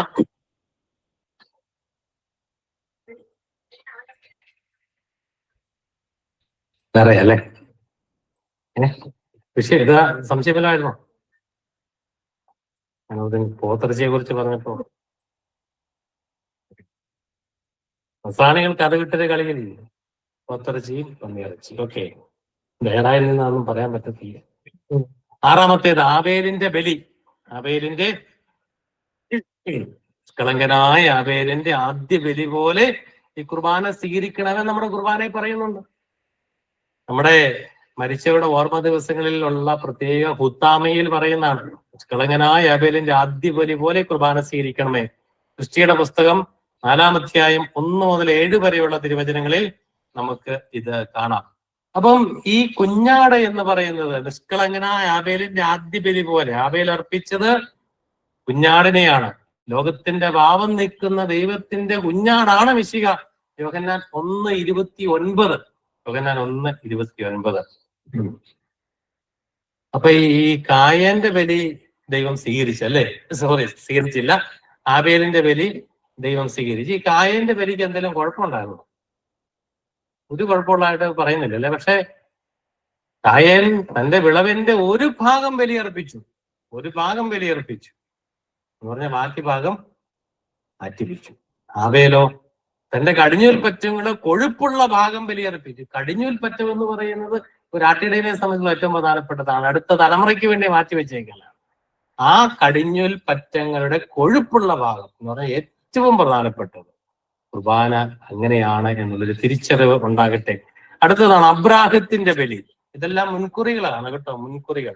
അബ്രാഹത്തിന്റെ ബലി സൃഷ്ടിയുടെ പുസ്തകം 22:1 മുതൽ 14 വരെ. 22:1 മുതൽ 14 വരെ. സൃഷ്ടിയുടെ പുസ്തകം 22:1 മുതൽ 14 വരെ. കർത്താവിൽ വിശ്വാസം അർപ്പിച്ച അബ്രാഹത്തിന്റെ ബലി പോലെ നമ്മുടെ കുർബാനയെ പറയുന്നു. കർത്താവിൽ വിശ്വാസം അർപ്പിച്ച അബ്രാഹത്തിന്റെ ബലി പോലെ. അബ്രാഹത്തിനെ ഇസ്ഹാക്കിനെ യാക്കോബിനെയും ദൈവം എന്ന് വീണ്ടും പറയുന്നു. ഇവിടെ അബ്രാഹത്തിന്റെ ബലിയില് അബ്രാഹം പിതാവായ ദൈവത്തിന്റെ സാദൃശ്യമായിട്ടും ഇസ്ഹാക്ക് ഈശോ മിശിഹായുടെ സാദൃശ്യമായിട്ടും മോറിയാമല കാൽവരിയുടെ സാദൃശ്യമായിട്ടും ബലിപീഠം സ്ലീവായുടെ സാദൃശ്യമായിട്ടും വ്യാഖ്യാനിക്കുന്നുണ്ട്. അപ്പൊ കണ്ടോ, പലതും മുൻകുറിയാണ്. അബ്രാഹം പിതാവായ ദൈവത്തിന്റെ സാദൃശ്യം, ഇസ്ഹാക്ക് ഈശോ മിശിഹായുടെ സാദൃശ്യം, മോറിയ കാൽവരിയുടെ സാദൃശ്യം, ബലിപീഠം സ്ലീവായുടെ സാദൃശ്യം. ഇത് വളരെ മനോഹരമായിട്ടൊന്ന് ധ്യാനിക്കുന്നല്ല. അപ്പൊ ഈ ഇസ്ഹാക്കിനെ വിളിച്ചുകൊണ്ട് പോവുകയാണ്. അങ്ങോട്ടാണ് മോറിയ ദേശത്തേക്ക് പോവുക. രാവിലെ പോകുന്ന കുറച്ച് 3 ദിവസം കഴിഞ്ഞപ്പോഴത്തേനുമാണ് മോറിയ ദേശം കണ്ടു. തലയുയർത്തി നോക്കിയപ്പോ അപ്പൊ തീയും വിറകുമുണ്ട്. ബലിമൃഗം എവിടെ? ആ ഒരു ചോദ്യം അല്ലെ? എന്തൊരു ചോദ്യമാണ്. അപ്പനെ പറയാൻ പറ്റുമോ നീയാണ് ബലിമൃഗം? മകനതറിയാമോ? വളരെ. അപ്പൊ ഈ അബ്രാഹത്തിന്റെ ബലി വളരെ മനോഹരമായി നമുക്ക് അങ്ങനെ ധ്യാനിച്ച് എടുക്കാവുന്നതാണ്. സമയക്കുറവുള്ളത് കൊണ്ട് പെട്ടെന്ന് പറയാൻ. അടുത്തത് ഏലിയായുടെ ബലി. കുർബാന പറയുന്നുണ്ട് സത്യപ്രവാചകനായ ഏലിയായുടെ ബലി പോലെ ബലി സ്വീകരിക്കണമെന്ന് നമ്മുടെ കുർബാനയിൽ പറയുന്നു. സത്യപ്രവാചകനായ ഏലിയായുടെ ബലി. 1 രാജാക്കന്മാർ 1-ാം പുസ്തകം 19-ാം അധ്യായം 3 മുതൽ 8 വരെ. രാജാക്കന്മാർ 1-ാം പുസ്തകം 19-ാം അധ്യായം 3 മുതൽ 8 വരെ. പിന്നെ എലിയയുടെ വേറൊരു ഭാഗം പറയുന്നുണ്ട്. രാജാക്കന്മാർ 1-ാം പുസ്തകം 17-ാം അധ്യായം 2 മുതൽ 7 വരെ ഉള്ള ഭാഗത്തും ഇത് പറയുന്നുണ്ട്. അപ്പൊ അതില് ഒരു കാര്യം പറഞ്ഞ് നമുക്ക് അവസാനിപ്പിക്കാം, നമ്മുടെ സമയം ആകുന്നു. ഈ രാജാക്കന്മാർ 1-ാം പുസ്തകം 19-ാം അധ്യായം 3 മുതൽ 8 വരെയുള്ള തിരുവചനങ്ങളില് എലിയ ഭയപ്പെട്ട് ജീവരക്ഷാർത്ഥം ഓടുന്നുണ്ട്. ജീവരക്ഷാർത്ഥം ഓടി ഒരു മരുഭൂമിയിൽ കൂടെ പോവുകയാണ്. ആദ്യം പോയപ്പോ ഭൃത്യനുണ്ടായിരുന്ന കൂടെ, അവസാനം ഭൃത്യനെ വിട്ടുപിരിഞ്ഞു. ഒരു ദിവസത്തെ വഴി നടന്നു ഒരു വാടാമുൾച്ചെടിയുടെ തണലിൽ കിടന്ന് ഉറങ്ങി. എന്താ സംഭവിച്ചേ? വാടാമുൾച്ചെടിയുടെ തണലിൽ കിടന്ന് അവൻ എലിയ ഇങ്ങനെ നിരാശയോടെ കിടന്ന് ഉറങ്ങിയപ്പോ, കർത്താവ് എന്റെ പ്രാണനെ സ്വീകരിക്കണമെന്ന് പറഞ്ഞ് ഉറങ്ങിയപ്പോ ഒരു കർത്താവിന്റെ മാലാഖ വന്ന് തട്ടി വിളിച്ച് എലിയെ വിളിക്കുകയാണ്. എന്നിട്ട് എന്താ പറയുന്നത്? എഴുന്നേറ്റ് ഭക്ഷിക്കാനാണ് പറയുന്നത്. എഴുന്നേറ്റ് ഭക്ഷിക്കുക. എഴുന്നേറ്റ് ഭക്ഷിക്കായ്ക്ക് തത്തുല്യമായ കാര്യം എടുത്ത് ഭക്ഷിക്കാന്ന് നമ്മുടെ വിശുദ്ധ ഗ്രന്ഥത്തിൽ കാണാം. നമ്മുടെ കുർബാനയിൽ വന്നത് എടുത്ത് ഭക്ഷിക്കുക. എഴുന്നേറ്റ് ഭക്ഷിക്കാൻ പറഞ്ഞപ്പോ എഴുന്നേറ്റ് നോക്കിയപ്പോ എന്താ കണ്ടത്? ചുടുകല്ലിൽ ചുട്ടെടുത്ത അപ്പവും ഒരു പാത്രം വെള്ളവും. അത് അദ്ദേഹം കഴിച്ചിട്ട് വീണ്ടും കിടന്നു. വീണ്ടും ദൂതൻ വന്ന് വിളിച്ചു പറഞ്ഞു, എഴുന്നേറ്റ് ഭക്ഷിക്കുക. രണ്ടാമത് എടുത്തു കുടിക്കുക, പാനം ചെയ്യാൻ പറയുന്നുണ്ട് കർത്താവേ ക്ഷമിക്കുക. ഇവിടെ രണ്ടാമത് വീണ്ടും ചുടുകല്ലിൽ ചുട്ടെടുത്ത അപ്പവും ഒരു പാത്രം വെള്ളവും. പിതാക്കന്മാർ ഇതിനെ കുറിച്ച് പറയുന്നത് ഏലിയ ഭക്ഷിച്ച ചുടുകല്ലിൽ ചുട്ടെടുത്ത അപ്പവും ഒരു പാത്രം വെള്ളവും എന്ന് പറയുന്നത് പരിശുദ്ധ കുർബാനയുടെ മുൻകുറിയാണ്. ഇതിന്റെ ചൈതന്യത്തിൽ 40 ദിനരാത്രങ്ങൾ ഏലിയ നടന്നു. 40 ദിനരാത്രങ്ങൾ നടന്ന് കർത്താവിന്റെ മലയായ ഹോറബിലെത്തി എന്നാണ് പറയുന്നത്. നമ്മുടെ കുർബാനയെ മനോഹരമായി ഇതിനോട് താതാമ്യപ്പെടുത്തി വ്യാഖ്യാനിക്കാം. അതായത് നമ്മുടെ സ്വർഗീയ യാത്രയിൽ വഴിയെ തളർന്ന് കിടന്ന് ഉറങ്ങി അവശ്യരായി വീട് പോകാതെ എനിക്കും നിങ്ങൾക്കും നൽകപ്പെടുന്ന പാഥേയമാണ്, വഴിച്ചോറാണ്, പൊതിച്ചോറാണ് പരിശുദ്ധ കുർബാന. ഈ പാഥേയം ഭക്ഷിക്കുന്നവന് പിന്നെ ഒരു തിരിഞ്ഞു നോട്ടമില്ല. 40 ദിനരാത്രങ്ങൾ എലിയ നടന്നതുപോലെ സ്വർഗത്തിലേക്കുള്ള യാത്രയിൽ കർത്താവിനെ നേരിട്ട് മുഖാഭിമുഖം ദർശിക്കുന്ന ആ സമയത്തേക്കുള്ള യാത്രയ്ക്ക് നമുക്ക് നൽകപ്പെട്ടിരിക്കുന്ന പാഥേയമാണ് പരിശുദ്ധ കുർബാന എന്ന് പറയുന്നത്. പ്രിയമുള്ളവരെ, നമ്മൾ 6 കാര്യങ്ങൾ പറയണം എന്ന് പറഞ്ഞാണ് തുടങ്ങിയത്. പക്ഷെ അത് പറയാൻ പറ്റിയത് നമുക്ക് ഉറപ്പാണ്. കാരണം ഇതൊരു വലിയ മിസ്റ്ററിയാണ്, വലിയ രഹസ്യമാണ് ഈ പരിശുദ്ധ കുർബാന എന്ന് പറയുന്ന മഹാരഹസ്യത്വം. അതില് കുർബാന എന്ന പദം നമ്മൾ കണ്ടു, കുർബാനയെ സൂചിപ്പിക്കുന്ന പദങ്ങൾ കണ്ടു, പഴയ നിയമത്തിലെ സൂചകങ്ങൾ കണ്ടു, പുതിയ നിയമത്തിലെ സൂചകങ്ങളും സഭാപിതാക്കന്മാരുടെ പ്രബോധനങ്ങളും സഭാപ്രബോധനങ്ങൾ കുർബാനയെ കുറിച്ച് പറയുന്നതും തൽക്കാലം പിന്നീടുള്ള ഒരു അവസരത്തിൽ നമുക്ക് ധ്യാനിക്കാം. ഇനി എന്തെങ്കിലുമൊക്കെ സംശയങ്ങൾ ചോദിക്കാനുള്ള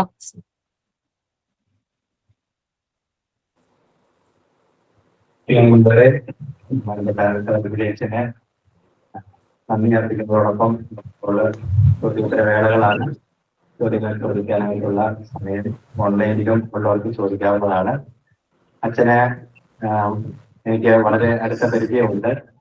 ഞങ്ങള് ചെക്ക് ചെയ്യുമ്പോൾ അച്ഛന്റെ മനോഹരമായ ഒരു ക്ലാസ് ലിറ്റർജി ഓഫ് അവേഴ്സ് വളരെ സുന്ദരമായിട്ട് നമ്മുടെ ആരാധനാ ക്രമത്തിലെ ലിറ്റർജി ഓഫ് അവേഴ്സിനെ കുറിച്ച് അച്ഛന് ക്ലാസ് എടുത്തതൊക്കെ ഇപ്പോൾ ഞാൻ ഓർമ്മിക്കുകയാണ്. വളരെ തീക്ഷ്ണതയോടുകൂടി നിങ്ങൾ ഇന്ന് ക്ലാസ് കൂടിയപ്പോൾ മനസ്സിലാക്കാം എത്ര തീക്ഷ്ണതയോടുകൂടിയാണ് അച്ഛന് നമ്മുടെ പൗരസ്ത്യ ക്രിസ്ത്യാനി ആരാധനാ ക്രമത്തെ കുറിച്ച് ജീവിച്ചത്. പ്രത്യേകിച്ച് ഇന്ന് വിശുദ്ധ കുർബാനയെ കുറിച്ചുള്ള ആ ക്ലാസ്സിൽ വളരെ സുന്ദരമായിട്ട് വിശുദ്ധ കുർബാനയുടെ ആ ടേംസും അതിന്റെ അർത്ഥങ്ങള് പഴയ നിയമത്തിലെ പുതിയ നിയമത്തില് പറഞ്ഞിരിക്കുന്ന പ്രത്യേകിച്ച് മൽക്കിസദേക്കിനെ കുറിച്ച് പറഞ്ഞിരിക്കുന്ന കാര്യങ്ങളൊക്കെ വളരെ മനോഹരമായിട്ട് അച്ഛൻ നമുക്ക് അവതരിപ്പിക്കുകയായിരുന്നു. അച്ഛനെ ഇവിടെ കൂടിയിരിക്കുന്നവരുടെയും ഓൺലൈനിൽ കൂടുന്നവരായിട്ടുള്ള എല്ലാവരുടെയും പേരിൽ ഒത്തിരി സ്നേഹത്തോടെ നന്ദി അർപ്പിക്കുന്നു. നമുക്കിപ്പോൾ ചോദ്യോത്തര വേളകളാണ്. ചോദ്യങ്ങൾ ചോദിക്കാനായിട്ടുള്ളവർക്ക് ഇപ്പോൾ ഓൺലൈനിലുള്ളവര് അവരുടെ കൈ ഉയർത്തിയാൽ ക്രമമനുസരിച്ച് നമുക്ക് ചോദിക്കാൻ കുറച്ച് എളുപ്പം ഉണ്ടാകും. അതുപോലെ തന്നെ ഓൺലൈനിലുള്ളവർക്ക് നോട്ടായിട്ട് എഴുതി ചോദിക്കാനായിട്ടുള്ള സംശയം.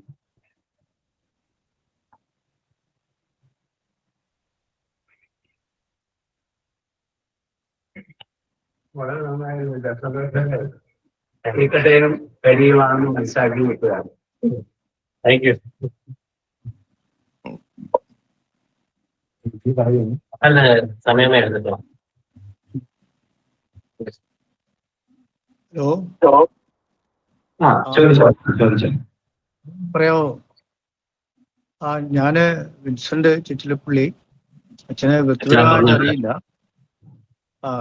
ക്ലാസ്സുകളൊക്കെ വളരെ ഗംഭീരമാണെന്ന് തന്നെ ഞാൻ പറയും. എൻ്റെ കാരണം ഇത്രേ ഉള്ളൂ. അച്ഛൻ ബൈബിള് ഉൽപ്പത്തി മുതൽ വെളിപാട് വരെയുള്ള കാര്യങ്ങൾ ഉൾപ്പെടുത്തിയിട്ടുണ്ട്. സഭാപിതാക്കന്മാരുടെ കാര്യങ്ങൾ അങ്ങനെ കിടക്കുന്നു. പിന്നെ എനിക്ക് ഹലോ തിരി കേൾക്കുന്നുണ്ടല്ലോ? അപ്പൊ ഞാൻ അച്ഛനെ തിരുത്തുവോ ഉപദേശിക്കുന്നതല്ല. ഈ പറഞ്ഞ കാര്യങ്ങള് വളരെയധികം തീക്ഷ്ണതയുള്ള നല്ലവരായ വ്യക്തികൾ ഇതിനകത്ത് പങ്കെടുക്കുന്നവർ അങ്ങനെയുള്ളവരാണ്. അവര് ഇത് കേട്ടിരിക്കും, നല്ലതാണ്.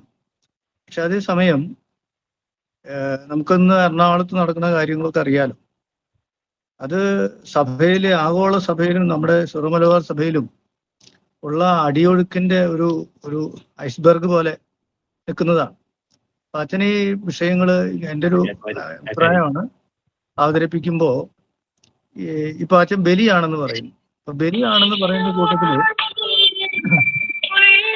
ഇത് ബലിയല്ല എന്ന് വാദിക്കുന്ന പ്രൊട്ടസ്റ്റന്റ് ചിന്താഗതി നമ്മുടെ സഭയില് ശക്തമാണ്.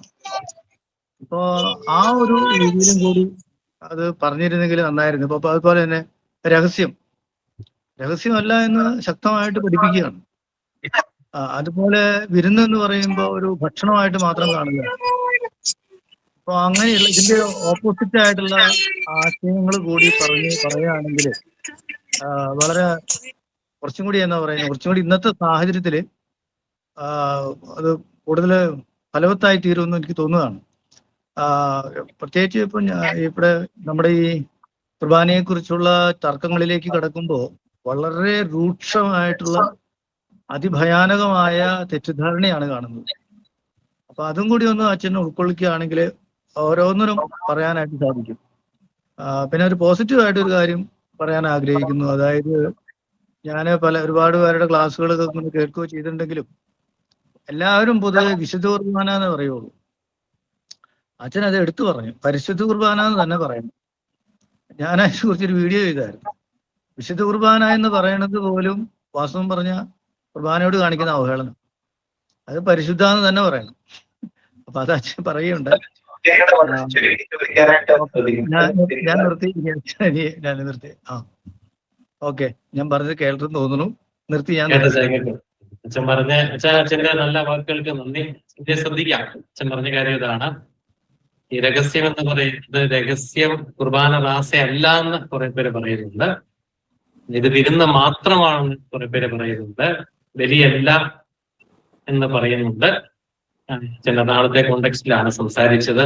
അതും കൂടെ കൂട്ടിച്ചേർത്ത് കുറച്ചുകൂടെ പറഞ്ഞിരുന്നെങ്കിൽ നന്നായിരുന്നു എന്നാണ് അച്ഛൻ പറഞ്ഞത്. തീർച്ചയായിട്ടും ശ്രദ്ധിക്കാം അച്ഛൻ.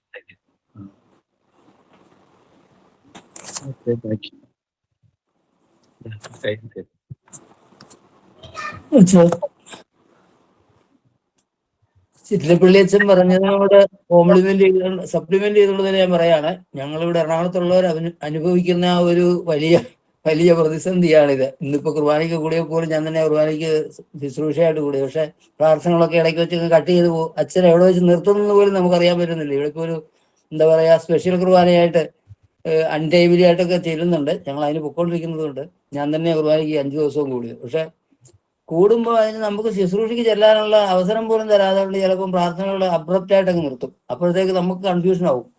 പിന്നെ ചിലപ്പോൾ നമ്മൾ ഞാൻ പറഞ്ഞത് അച്ഛൻ പറഞ്ഞതുപോലെ ഇത് രഹസ്യമാണെന്ന് പറഞ്ഞാൽ ഏതാണ്ട് സീക്രട്ട് ആണെന്നുള്ള തരത്തിലാണ് അവരെടുക്കുന്നത്. അല്ലാതെ ഇതിന്റെ മിസ്റ്ററി എന്നുള്ള ആ ഒരു തരത്തിലേക്ക് പലരും കയറുന്നില്ല എന്നുള്ള ഒരു വലിയ സങ്കടം ഇവിടെ ഉണ്ട്. അത് ചിറ്റിലപ്പള്ളി അച്ഛനുമായിട്ട് ചിലപ്പോൾ വീഡിയോയിലൊക്കെ ഞങ്ങൾ സംസാരിക്കാറുണ്ട്. പക്ഷെ അച്ഛൻ പറഞ്ഞതുപോലെ തന്നെ അച്ഛൻ്റെ പരിമിതി, ഈ സമയത്തിന്റെ പരിമിതിയും സബ്ജക്റ്റിന്റെ വിപുലതയൊക്കെ കൊണ്ട് ചിലപ്പോൾ ഒരുപക്ഷെ അച്ഛന് പറയാൻ സാധിക്കുന്നില്ല എന്നുള്ളത് ഞങ്ങൾ വാസ്തവം മനസ്സിലാക്കുന്നു. അച്ഛൻ്റെ ക്ലാസ്സുകൾ വളരെ മനോഹരമായിരുന്നു. കാരണം എന്താ വെച്ചാൽ നമുക്ക് വീണ്ടും വീണ്ടും ഓർക്കാനും അതിനെക്കുറിച്ച് മനസ്സിലാക്കാനും ഒക്കെയുള്ള വലിയ ഒരു തുറവി ഇതിനകത്തുനിന്ന് ഞങ്ങൾക്ക് കിട്ടിയിട്ടുണ്ട്. അതൊരിക്കലും പിന്നെ മറച്ചു വെക്കാൻ ആഗ്രഹിക്കുന്നില്ല. എല്ലാവരുടെയും പേരിൽ അച്ഛന് പ്രത്യേകം നന്ദി പറയുന്നു. ഒറ്റ സെക്കൻഡ് അച്ഛാ, ആ സഹോദരൻ പറഞ്ഞതിന്റെ വെളിച്ചത്തിലേ, അതായത് നമ്മളിപ്പോ കായലിന്റെ ബലിയെ കുറിച്ച് പറയുമ്പോണ്ടല്ലോ, അച്ഛന് കൃത്യം പറയാവുന്നതാണ്. തോന്നിയ മാതിരി കുർബാന അർപ്പിക്കുന്നത് കായലിന്റെ ബലിയ. അതങ്ങ് പറഞ്ഞു കഴിയുമ്പോ സംഗതി കറക്റ്റാ. Okay, thank you.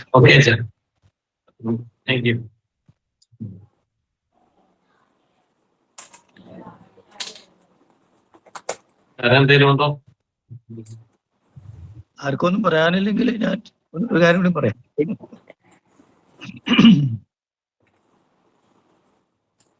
ഇനിയും വല്ലതുകൊണ്ട് അച്ഛനോട് നേരിട്ട് ചോദിക്കാനായിട്ട് ഫോൺ നമ്പറിൽ ചോദിക്കുന്നതിന് വിരോധമുണ്ടോ? ഇവിടെ കൂടുതൽ ഓഫ്ലൈനിലുള്ള ചോദ്യം ചോദിക്കുന്നുണ്ട്. അതിനുശേഷം നമുക്ക് ഓൺലൈനിൽ ചോദിക്കാം.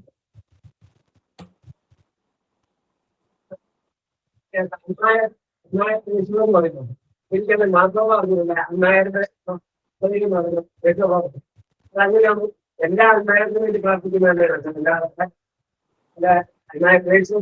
ശരിയാവും. അത് രണ്ടും ശരിയല്ല അവിടെ. കാരണം അത് കുർബാനയ്ക്ക് പുറത്തുനിന്ന് നമ്മൾ പിന്നീട് കൂട്ടിച്ചേർക്കുക. അതുകൊണ്ടാണ് വരയിട്ടേക്കുന്നത്. അത് വേണമെങ്കിൽ ചെല്ലാം, വേണമെങ്കിൽ ചെല്ലാം എന്നുള്ള അർത്ഥത്തിലാണ് ആ 2 വര. അതായത് നമ്മള് ഇതിനെ മധ്യസ്ഥ പ്രാർത്ഥന എന്ന് വിളിക്കാൻ പറ്റുമോ എന്ന് എനിക്കറിയത്തില്ല. അത് ചോദിച്ച ആ ഒരു എന്താ പറഞ്ഞാല് നമ്മുടെ ഈ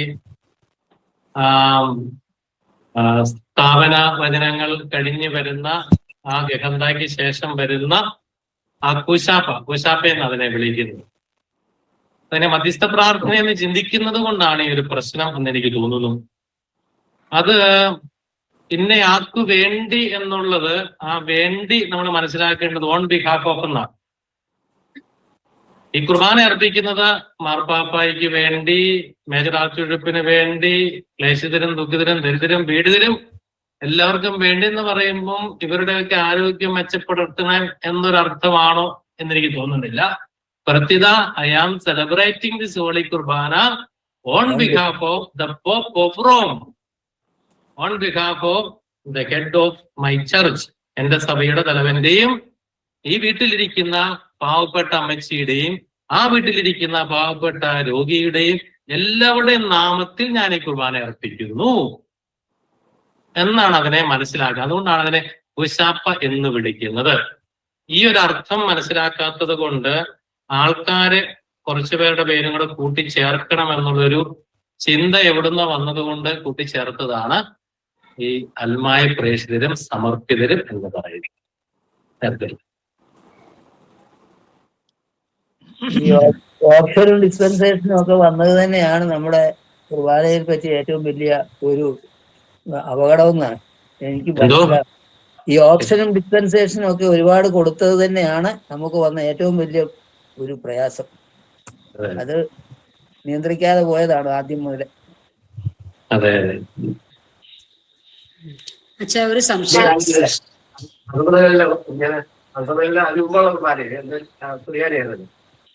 എനിക്കറിയാം ഇതിലാണ് കുർബാനയിലെ അന്ന് പറഞ്ഞു, അന്ന് എനിക്കൊണ്ടിരുന്ന പ്രാർത്ഥനകളൊക്കെ സമയം ഉണ്ടായിരുന്ന സമയത്ത് പ്രാർത്ഥിച്ചുകൊണ്ടിരുന്നത്. ഇപ്പൊ കുറെ എല്ലാം കച്ചോട്ട് ചെയ്യുന്നു. അതിന്റെ കാരണം എന്താ? അങ്ങനെ കട്ടിയ സമയം ശരിയാവും അല്ലല്ലോ? അങ്ങനെ ഒരിക്കലും ശരിയല്ല. കുർബാനയിലെ തക്സ നൽകപ്പെട്ട് കഴിഞ്ഞാൽ പിന്നെ അത് പൂർണ്ണമായി നമ്മൾ ഉപയോഗിക്കേണ്ടതാണ്.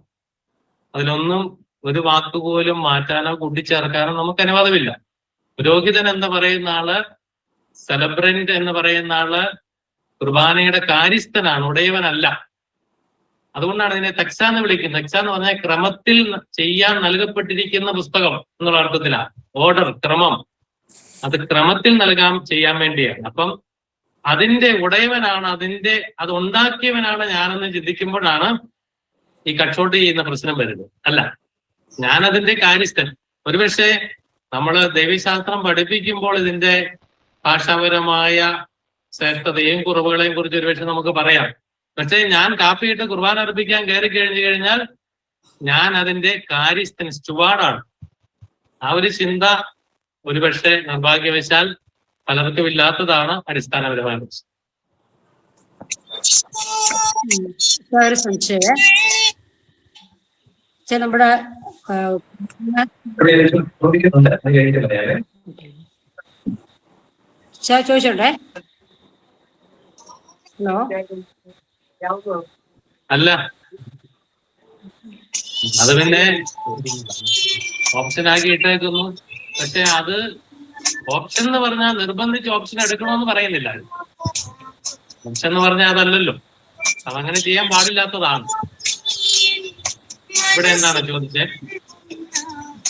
ഇവിടെ നല്ല മഴയാണ്, ഉറക്കെ പറഞ്ഞു. കുർബാന സ്ഥാപന വിവരണ സമയത്ത് പുരോഹിതൻ അപ്പം എടുത്ത് വാഴ്ത്തുമ്പോൾ പറയുന്നുണ്ട്, ഇത് ശിഷ്യന്മാർക്ക് നൽകിക്കൊണ്ട് അരുളി ചെയ്യുന്നു, ഇത് പാവമോചനത്താൽ നിങ്ങൾക്ക് വേണ്ടി വിഭജിക്കപ്പെടുന്ന പറയുന്നത്. എന്നാ വീഞ്ഞെടുത്ത് വാഴ്ത്തുമ്പം പറയുന്നത് ഇത് അനേകർക്ക് വേണ്ടി ചിന്തപ്പെടുന്ന പുതിയ ഉടമ്പടിയുടെ രക്തമാകുന്നു എന്ന് പറയുന്നു. അതാണ് അച്ഛൻ. ആദ്യത്തേത് നമ്മള് നിങ്ങൾക്ക് വേണ്ടി എന്ന് പറയുന്നു. വീഞ്ഞെടുത്ത് വാഴ്ത്തുമ്പോൾ പറയുന്നത് ഇത് അനേകർക്ക് വേണ്ടി ചിന്തപ്പെടുന്നെന്ന് പറയുന്നു. അപ്പൊ അത് തമ്മിലുള്ള വ്യത്യാസം എന്താണ് അങ്ങനെ ഉണ്ടായിരിക്കുന്നത്? എനിക്ക് തോന്നുന്നു ഒരു കുറച്ചുകൂടെ വ്യക്തമായിട്ട് ഒരു പക്ഷേ ആൻഡ്രൂസച്ചനായി മറുപടി പറയാൻ പറ്റുമെങ്കിൽ അച്ഛാവുന്നു, കുറച്ചുകൂടെ ബിബ്ലിക്കലായിട്ട് തോന്നുന്നു.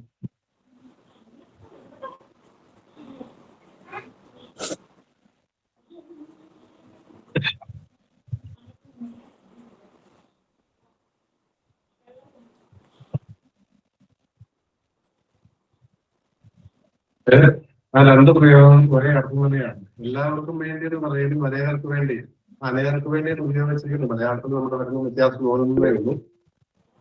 അത് ഉപയോഗിച്ചിരിക്കുന്ന ഒരേ അർത്ഥത്തിൽ തന്നെയാണ്. അതായത് ഈശോ ശരീരം നൽകുന്നതും രക്തം നൽകുന്നതും എല്ലാവർക്കും വേണ്ടി തന്നെയാണ്, എല്ലാവരെയും ഉദ്ദേശിച്ചാണ്. ഇനി അത് എല്ലാവരും അത് ഉപകാരപ്പെടുത്തുന്നുണ്ടോ എന്നുള്ളത് നമ്മുടെ ഭാഗത്ത് നമ്മുടെ പ്രതികരണത്തെ, വിശ്വാസ പ്രതികരണത്തെ ആശ്രയിച്ചാണ്.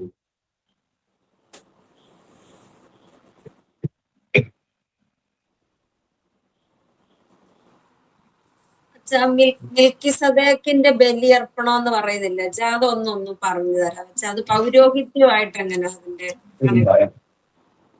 മെൽക്കിസദേക്കിന്റെ ബലിയർപ്പണം, കാഴ്ചയർപ്പണം? അതെ, കാഴ്ചയർപ്പണം.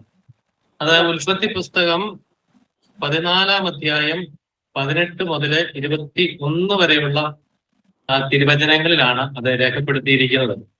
അതാ ഞാൻ ആ വചനം ഒന്ന് വായിക്കാം, അപ്പൊ നിങ്ങൾക്ക് കൂടുതൽ പിടികിട്ടും. ശാലോം രാജാവായ മെൽക്കിസദേക്ക് അപ്പവും വീഞ്ഞും കൊണ്ടുവന്നു. അത്യുന്നതനായ ദൈവത്തിന്റെ പുരോഹിതനായിരുന്നു അവൻ. അവൻ അബ്രാഹത്തെ ആശീർവദിച്ചുകൊണ്ട് പറഞ്ഞു, ആകാശത്തിന്റെയും ഭൂമിയുടെയും നാഥനായ അത്യുന്നത ദൈവത്തിന്റെ കൃപാകടാക്ഷം നിന്റെ മേലുണ്ടാകുമാറാകട്ടെ. ശത്രുക്കളെ നിന്റെ കൈകളിൽ ഏൽപ്പിച്ച അത്യുന്നത ദൈവം അനുഗ്രഹീതൻ. അബ്രാം എല്ലാത്തിന്റെയും ദശാംശം അവന് കൊടുത്തു. അപ്പം ഈ മെൽക്കിസദേക്ക് എന്ന് പറയുന്നത് ഈശോ മിശിഹായുടെ പ്രതീകമാണെന്നാണ് സഭാപിതാക്കന്മാര് വ്യാഖ്യാനിക്കുന്നത്. അപ്പൊ ഹെബ്രായ ലേഖനം 7:17 വരുമ്പോൾ നീ മെൽക്കിസദേക്കിന്റെ ക്രമപ്രകാരം എന്നേക്കും പുരോഹിതനാകും, നിത്യപുരോഹിതനാകുന്നു എന്ന് സാക്ഷ്യപ്പെടുത്തുന്ന കാര്യം ഹെബ്രായ ലേഖനം 7:17 പറയുന്നുണ്ട്. അപ്പം ഈ മെൽക്കിസദേക്കിന്റെ ക്രമപ്രകാരമുള്ള നിത്യപുരോഹിതനായിരുന്നു ഈശോ മിശിഹ എന്നാണ് അതിന്റെ അർത്ഥം. അപ്പൊ ഈ മെൽക്കിസദേക്ക് ഈശോ മിശിഹയുടെ പ്രതീകമാണ്. ഈ മെൽക്കിസദേക്ക് എവിടെ നിന്ന്, അല്ലെങ്കിൽ മെൽക്കിസദേക്കിന്റെ വംശാവലി എന്താണ്, ആരാണ് അപ്പൻ അമ്മ എന്നൊന്നും ഇവിടെ അറിയത്തില്ല. അപ്പൊ അതുകൊണ്ടാണ് ഈ മെൽക്കിസദേക്ക് അത്യുന്നത ദൈവത്തിന്റെ പുരോഹിതനാണ്. അത് ഈശോ മിശിഹായെ സൂചിപ്പിക്കുന്ന ഈശോ മിശിഹായാണ് എന്നേക്ക് നിത്യപുരോഹിതനായ ഒരാളാണ് എന്ന് പിതാക്കന്മാർ അന്നേ വ്യാഖ്യാനിക്കുന്നത്. സങ്കീർത്തനം 110:4 ഇതിനെ കുറിച്ച് രേഖപ്പെടുത്തിയിട്ടുണ്ട്. അപ്പം ഈ മെൽക്കിസദേക്കിന്റെ പൗരോഹിത്യം എന്ന് പറയുന്നത് അഹറോന്റെ പൗരോഹിത്യത്തെക്കാൾ പുരാതനമാണ്. അഹറോന്റെ പൗരോഹിത്യമാണ് പഴയ നിയമത്തിലെ പൗരോഹിത്യം. എന്നാൽ ആ പൗരോഹിത്യത്തെക്കാൾ പുരാതനമായ ഒരു പൗരോഹിത്യമായിട്ടാണ് പിതാക്കന്മാർ ഇതിനെ വ്യാഖ്യാനിക്കുന്നത്. അപ്പൊ ഇവിടെ ഉദാശികളുടെ അധികാരി, അപ്പത്തിന്റെയും വീഞ്ഞിന്റെയും അധികാരി എന്ന് പറയുന്നത് മെൽക്കിസദേക്കാണ്. ഈ അപ്പവും വീഞ്ഞും പരിശുദ്ധ കുർബാനയെ സൂചിപ്പിക്കുന്നു. മെൽക്കിസദേക്ക് ഈശോ മിശിഹായെ സൂചിപ്പിക്കുന്നു. ആ വംശാവലി ഇല്ലാത്തത് കൊണ്ട് ഒരു നിത്യപുരോഹിതനായ ഈശോ മിശിഹായെ സൂചിപ്പിക്കുന്നു എന്നാണ് പിതാക്കന്മാർ പറയുന്നത്.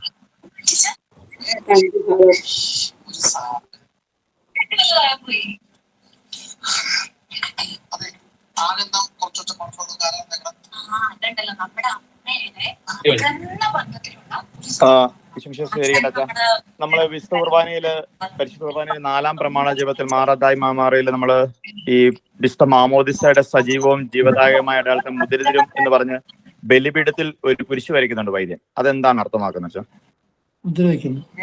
4-ാമത്തെ ഗ്രന്ഥായില് മാമോദീസയുടെ കാര്യം പറയുമ്പോൾ ബലിപീഠത്തിൽ പുരോഹിതൻ ശ്ലീബ വരയ്ക്കുന്നുണ്ട്.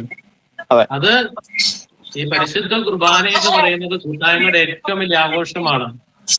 ഈ പരിശുദ്ധ കുർബാന എന്ന് പറയുന്നത് മാമോദീസ സ്വീകരിച്ചവരുടെ, മാമോദീസ സ്വീകരിച്ച് മരിച്ചു പോയവരുടെ എല്ലാവരുടെയും കൂട്ടായ്മയുടെ ആഘോഷം.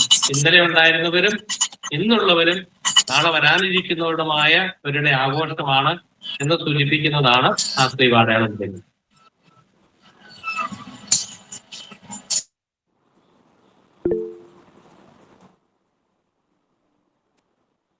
അച്ഛാ, ഇപ്പൊ അച്ഛൻ പറഞ്ഞ വിശദീകരണം ഉണ്ടല്ലോ, എനിക്ക് തോന്നുന്നു അതുപോലെ തന്നെ കാണേണ്ടത് തന്നെയാണ് എല്ലാവർക്കും, മറ്റു സകലർക്കും, അനേകർക്ക് വേണ്ടി എന്ന് പറയുമ്പോൾ. നേരത്തെ അച്ഛൻ പറഞ്ഞില്ലേ, എല്ലാവർക്കും സകലർക്കും എന്നുള്ളത് കുറേയും കൂടി വിശാലമായിട്ട് ഇനി വരാനിരിക്കുന്ന എല്ലാം ഉൾപ്പെടുത്തിക്കൊണ്ടാണ് അനേകർ എന്നുള്ള വാക്ക് വരുന്നത് എനിക്ക് തോന്നുന്നു. അച്ഛനെ ഇപ്പൊ പറഞ്ഞപ്പോ അത് പറയാൻ തോന്നിയതാ പെട്ടെന്ന്. അതെ, ചിരവിളിച്ചൻ പറഞ്ഞത് എല്ലാവർക്കും അനേകർക്കും എന്നുള്ളത് വ്യാഖ്യാനിക്കാൻ പറ്റുന്നത് ഇനിയും വരാനുള്ളവർക്കും കൂടി എന്നുള്ള ഒരു അർത്ഥത്തിലും അതിനെ വ്യാഖ്യാനിക്കാന്നാണ് അച്ഛൻ പറഞ്ഞത്, അല്ലേ അച്ഛാ? അതെ അതെ അതെ അതെ. Okay, thank you. അത് കുറച്ചുകൂടി പോസിറ്റീവായിട്ട് വർദ്ധിപ്പിച്ച് പറയാണ്, ആവർത്തിച്ചുകൊണ്ട് ആവർത്തനത്തിലൂടെ അത് കുറേ കൂടി വിശാലമാക്കി അവതരിപ്പിക്കുകയാണ് ചെയ്യുന്നത്. ഓക്കെ, ഞായറാഴ്ച പറ്റുള്ളൂ. അടുത്ത ചോദ്യം, ആരംഭിക്കുമ്പോൾ തന്നെ വൈദികൻ നമുക്ക് ജനങ്ങൾക്ക് സമാധാനം ആശംസിക്കുന്നുണ്ട്. അപ്പം ഈ സമാധാനം നിങ്ങളോടുകൂടെ എന്ന് പറഞ്ഞ ആശീർവാദം തരുന്നത്. അപ്പം പരസ്പരം സമാധാനം ജനങ്ങൾ ആശീർവദിക്കുമ്പോൾ സമാധാനം എന്നാണ് പറയുന്നത്, ഈശോ മിശിഹായ്ക്ക് സ്തുതിയായിരിക്കട്ടെ എന്നാണോ പറയുന്നത്? എന്താ പറയേണ്ടത്? ഈശോ അന്ന് സമാധാനം ആണല്ലോ, എങ്ങനെ അത്? അങ്ങനെ ഒന്നും, അതായത് സമാധാനം നിങ്ങളോടുകൂടെ എന്ന് പറഞ്ഞ് സമാധാനം കൈമാറുമ്പോൾ എന്താണ് പറയേണ്ടതെന്നല്ലേ ചോദിച്ചേ? അതെ അതെ, പരസ്പരം എന്താണ്? ഒന്നും പറയാൻ സഭ പറയുന്നില്ല, ടെക്സൈൽ ഒന്നും പറയാൻ പറയുന്നില്ല. അതുകൊണ്ട് നമ്മൾ ഉണ്ടായിരുന്നാ മതി. ടെക്സൈല് ഒന്നും പറയുന്നില്ല. ഈശോ മിശിഹായെ സ്തുതിയായിരിക്കട്ടെ എന്നോ സുഖമാണോ എന്നൊന്നും ചോദിക്കാൻ പറയുന്നില്ലാത്തത് കൊണ്ട് അത് സ്പർശിക്കുക എന്ന് സഭ പറയുന്നുള്ളൂ. ടച്ച് ചെയ്യുക, അതായത് ബലിപീഠത്തിൽ നിന്ന് പുരോഹിതനിലൂടെ സംസ്ഥാന ശുശ്രൂഷകരിലൂടെ താഴേക്ക് കൈമാറി കൈമാറി കൈമാറി പോവുക. അവിടെ ഒന്നും പറയാൻ സഭ പറയുന്നില്ല, ടെക്സ്റ്റൈൽ ഇല്ല, അതുകൊണ്ട് ഒന്നും പറയണ്ട എന്നുള്ളതാണ് അഭിപ്രായം. ടച്ച് ചെയ്യാൻ പറയുന്നു, സ്പർശിക്കുക. പക്ഷേ കൊറോണ കാലത്ത് പലയിടത്ത് ആ ടച്ചിങ് പോയി തിരിച്ചു വരാത്ത സ്ഥലങ്ങളും ഉണ്ട്. അതുപോലെ തന്നെ നമ്മള് കർത്താവിൽ ഞാൻ ദൃഢമായി ശരണപ്പെട്ടെന്ന് വിശ്വാസ പ്രമാണത്തിന് മുമ്പ് വൈദികൻ അപ്പവും വീഞ്ഞും ഒരുക്കി കാഴ്ചയർപ്പണം ബലിപീഠത്തിൽ കൊണ്ടുവയ്ക്കുന്നത്, അതായത് നമ്മുടെ കർത്താവിന്റെ പീഡാസഹനത്തെ അനുസ്മരിപ്പിച്ചുകൊണ്ട് ഈശോയുടെ കാൽവരിയിലേക്കുള്ള യാത്ര, ഈശോയുടെ ശരീരം ഉയർത്തുന്നു, കുരിശാകൃതിയിൽ കൈപിടിക്കുന്നു, അപ്പോൾ കുരിശിൽ മരണം, അത് അടക്കപ്പെടുന്ന കാര്യങ്ങളെല്ലാം അവിടെ നമ്മൾ അനുസ്മരിക്കുന്നുണ്ട്. പക്ഷെ പിന്നീടാണ് നമ്മൾ അന്ത്യത്താഴത്തിന്റെ ആ കാര്യമൊക്കെ പറഞ്ഞ് നമ്മൾ വീണ്ടും അതിനെ അനുസ്മരിക്കുന്നത്. അപ്പൊ ആ ഒരു ഒരിടത്ത് നമ്മൾ ഈശോയെ അടക്കം ചെയ്തത് വരെ നമ്മൾ അനുസ്മരിച്ചതിന് ശേഷമാണ് പിന്നീട് അനാഫ്രയിൽ നമ്മൾ ഈശോയുടെ അന്ത്യത്താഴത്തിന്റെ കാര്യം വീണ്ടും പറഞ്ഞ് ഈശോ അപ്പം എടുത്ത് ഉയർത്തുന്ന കാര്യമൊക്കെ പറഞ്ഞു വരുന്നത്. അപ്പൊ ആ ഒരു തുടർച്ച കാണാതെ വരുന്നത് എന്തുകൊണ്ടാണെന്നൊന്ന് എക്സ്പ്ലെയിൻ ചെയ്യാൻ പറ്റും? അതായത് ചോദിച്ച ചോദ്യം, നമ്മുടെ കുർബാനയില് വേസ്കസിയിൽ നിന്ന് അപ്പവും പിന്നെ ഗാസയും ബിലാസയും ബലിപീഠത്തിലേക്ക് സംഭവിച്ച് ബലിപീഠത്തിൽ പ്രതിഷ്ഠിച്ച് കഴിയുന്ന ആ ഒരു വലിയ രഹസ്യം ഈശോ മിശിഹായുടെ പീഡാസഹന മരണ സംസ്കാരങ്ങളെ സൂചിപ്പിക്കുന്നതാണ്. അപ്പൊ അവിടെ അത് അനുസ്മരിക്കുന്നു. പിന്നീട് ആ ഉത്ഥാനം എല്ലാം കഴിഞ്ഞ് പിന്നീട് കുറെ കഴിയുമ്പോഴാണ് അന്ത്യത്താഴത്തിന്റെ വിവരണം ഓർമ്മിക്കുന്നത് എന്ന് ഇവിടെ പറയുന്നു. അതിനോട് നമ്മൾ മനസ്സിലാക്കേണ്ടത് ഒരു ലോജിക്കൽ ഓർഡറിൽ നമ്മൾ ചിന്തിക്കരുത്. ഏറ്റവും പ്രധാനമായിട്ട് ഇത് മിസ്റ്ററി, ഇതൊരു രഹസ്യമാണ്. അപ്പൊ കൂടെ കൂടെ ഇത് ആവർത്തിച്ച് വരുന്നുണ്ട്. ഇപ്പോൾ നമ്മൾ അനുസ്മരിക്കുന്നത് കുറെ കഴിഞ്ഞ് വീണ്ടും അനുസ്മരിക്കുന്നുണ്ട്, അവസാനം അനുസ്മരിക്കുന്നുണ്ട്. അപ്പം ഇത് 1 by 1 ആയിട്ട് പോകുന്നതല്ല. ഈ കുർബാന അർപ്പണത്തിൽ മുഴുവനും സൃഷ്ടിയുടെ ആരംഭം മുതല് കർത്താവിന്റെ രണ്ടാമത്തെ വരവ് വരെയുള്ള സകല കാര്യങ്ങളും പലതവണ, പല സമയത്ത്, പല വാക്കുകളിലൂടെ, കർമ്മങ്ങളിലൂടെ ആചരിക്കുന്നു. അത് വാക്ക് മാത്രമല്ല, കർമ്മങ്ങളും കർമാനുഷ്ഠാനങ്ങളും എല്ലാത്തിലും കൂടെ ഇത് അനുസ്മരിക്കുന്നുണ്ട്. അതുകൊണ്ട് ഒന്ന് കഴിഞ്ഞ് വീണ്ടും അനുസ്മരിക്കുന്നത് അത് സുറിയാനി പാരമ്പര്യത്തിലെ ശ്രേഷ്ഠമായ ഒരു കാര്യമാണ് തിരിച്ചറിയുക. ഒരാൾക്കും കൂടെ ചോദ്യം ചോദിക്കാനുള്ള അവസരമുണ്ട്. അടുത്തൊരു ചോദ്യം, നമ്മൾ 2ാം പ്രമാണ ജപം ചൊല്ലിക്കഴിയുമ്പോൾ നമ്മൾ സ്വർഗീയ ഗണങ്ങളോടുകൂടി നമ്മൾ സ്തുതിക്കുമ്പം നമ്മളവിടെ ഓശാന എന്ന വാക്ക് ഉപയോഗിക്കുന്നുണ്ട്.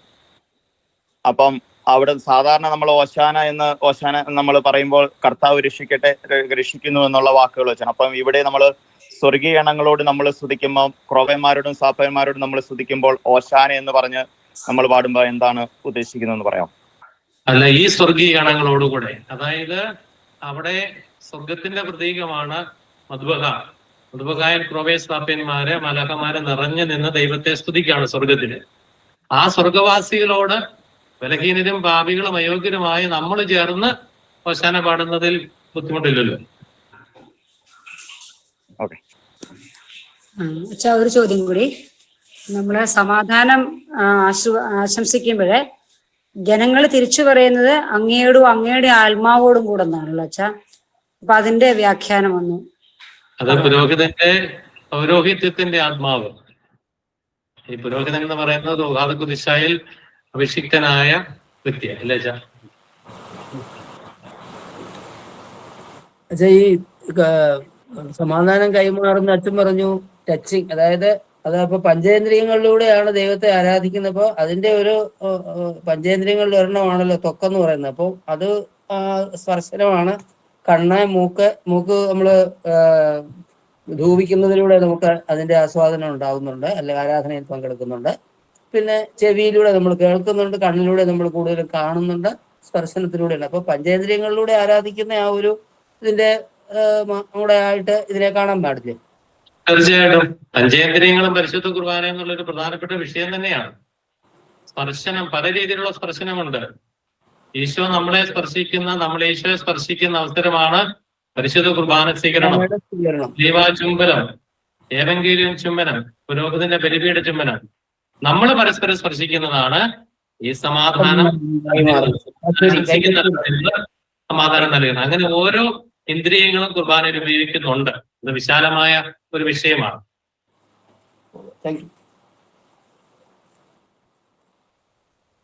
ഉള്ളവരെ നമ്മുടെ ഉത്തരവേളകളുടെ സമയം അവസാനിച്ച് ഇന്നത്തെ ക്ലാസ്സുകൾ വൈകിട്ട് ചെയ്യുകയാണ്. എല്ലാവർക്കും ഓഫ്ലൈനിലും ഓൺലൈനിലും കൂടി എല്ലാവർക്കും പ്രത്യേകമായിട്ട് നന്ദി അറിയിക്കുന്നു. അടുത്ത ആഴ്ചയിൽ ഓൺലൈനിലും ക്ലാസ്സുകൾ ഉണ്ടായിരിക്കും. പ്രകാരം ചെയ്തു.